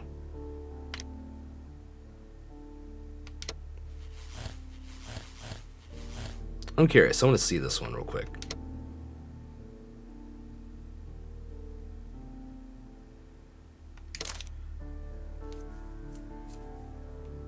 Let's try this one out.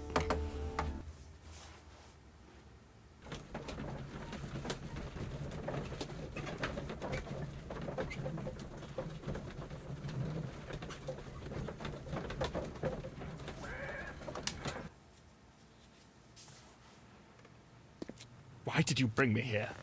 I saw that you released the others. Sir Gregory, I would ask that you listen carefully to what I am intending to reveal to Inspector Lestrade. You murdered Sir Rodney Bentcliffe in cold blood, and you did it for money. What? No, that's not true. I am afraid that it is. The ingenious ghost weapon that you used only served to prove the premeditation. You're insane. It was a spectacular felony, one that intrigued the police and encouraged the press. Scandal is an excellent means of bringing the public's attention to your baths. And eventually, of course, it brought me too. You have it all wrong. Well, I didn't expect you to possess much in the way of courage. May you be a fraction more inspired before you meet the hangman. Farewell, Sir Gregory. No, that one's not right. That's not right at all. Like, from the reactions and everything, just seems wrong.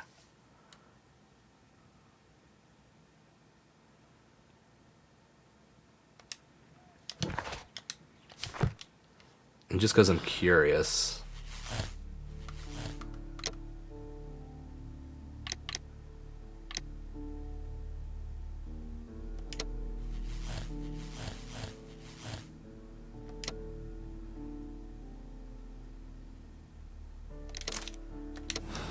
Let's try this one with the absolve option. He's obviously really not in his right mind.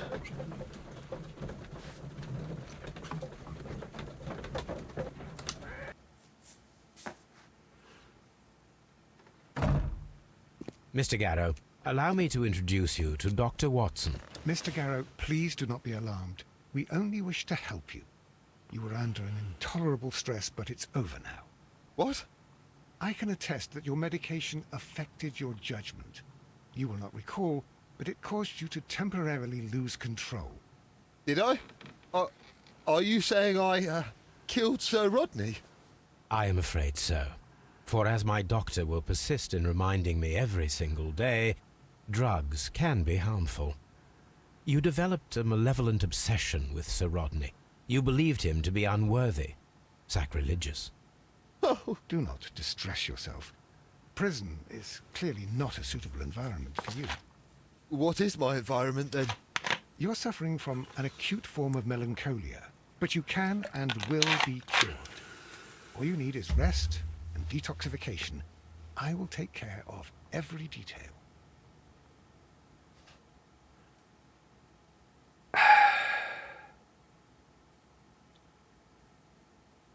I don't know. I don't know about that one. Because the silver doesn't, like, nothing was brought up about the knife either, so that doesn't feel right. So maybe it wasn't the ice knife, or sorry, not the silver knife, it was the ice knife. He would know about the ice cream at least, but...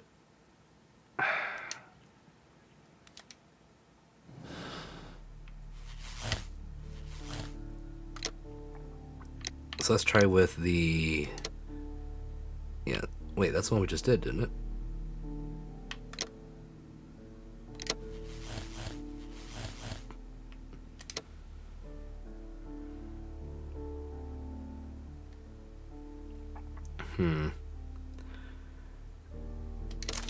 Let's try the condemn route, and we'll see if it rings a little more true. Because I'm leaning towards it being Blinkhorn.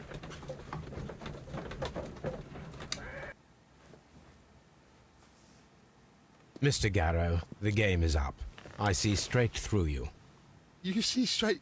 What? You have a decided talent in mind manipulation. We all believed your comedy.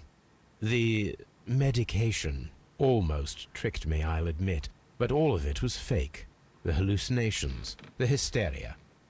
Mr. Garrow, you are a dangerous psychopath and a clever Indeed, solving murderer. mysteries. The method by which you disposed of Once the we solve this crime- one, we're going to be Oh my wrapping up, God. sadly. I killed him.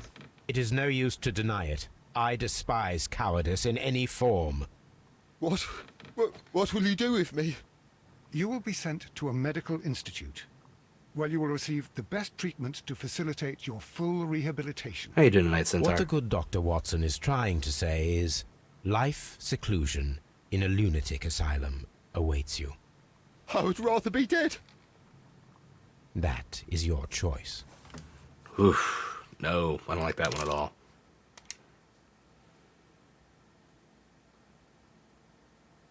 Don't like that one.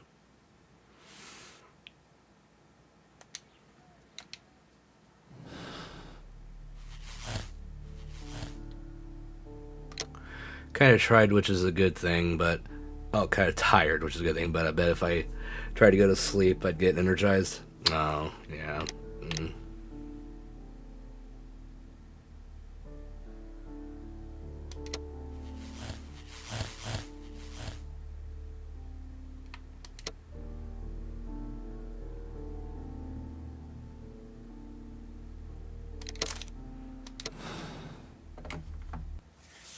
Alright, let's try the silver knife and just go with that. And then we'll just call it. Whether I'm right or wrong, you know, we'll be down with it.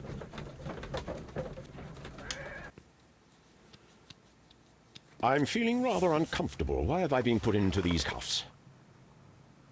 I fear that you had better get used to them, Mr. Blinkhorn.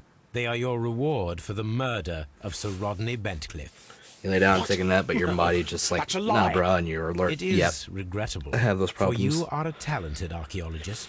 I will request that you are placed in a prison where you are... That is, of course, if they decide that you shall live.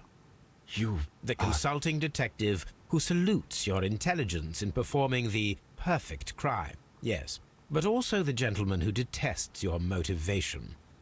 You know nothing. You wish to be the one who would reveal this to the world. Is that the golden knife? How... I also like to dig, you see. I only followed your trail. Such a pity that there is always someone willing to steal your credit, wouldn't you say? And there was the chance of a lifetime. You had to take it. It was not to be shared. It...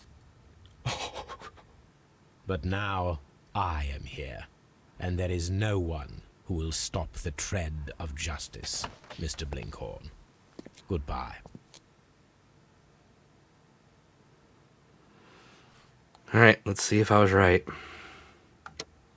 No, that's not right.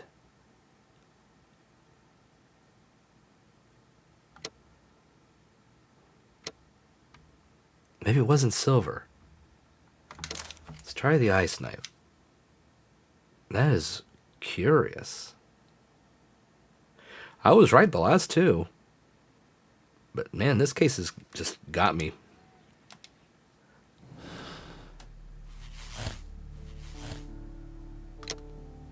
It could just be I just had the wrong knife.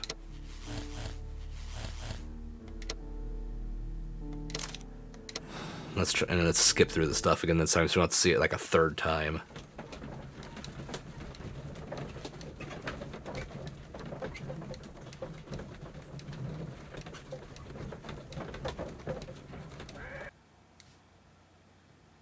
I'm feeling rather I fear What? No, that's a lie. it is regrettable. That is, of course, if they decide that you shall live. You... The consult... You know nothing. You wish to be the one who would reveal this. I also like to dig, you see. I only followed your trail. Such a pity that there is always someone willing to steal your credit, wouldn't you say? And then... It...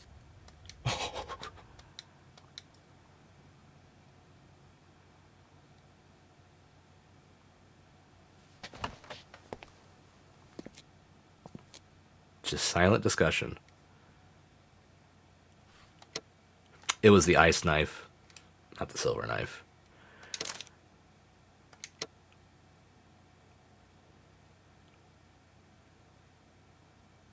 All right.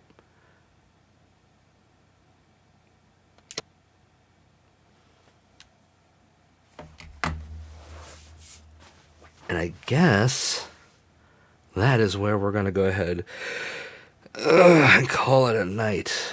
So we don't have to start into the next case straight away.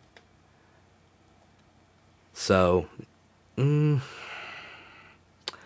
don't know. Should we finish at least the last thing? Yeah, you know what? We'll get a hint to the next case. It's fine.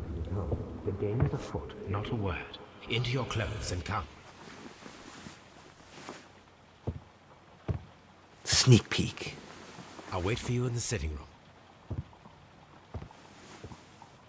I've just received a note from Inspector Lestrade, a letter from the suburbs. He is in need of my presence. Whenever he has asked for my assistance, it has always turned out to be entirely justified. I fancy that every one of his cases has found its way into your collection. Yes, they all seem worthy of... However, I regret your fatal habit of looking at everything from the point of view of a story instead of a scientific exercise. Oh, Holmes, you... I beg your pardon, I digress. It would be much better to examine this letter than to try to convince you.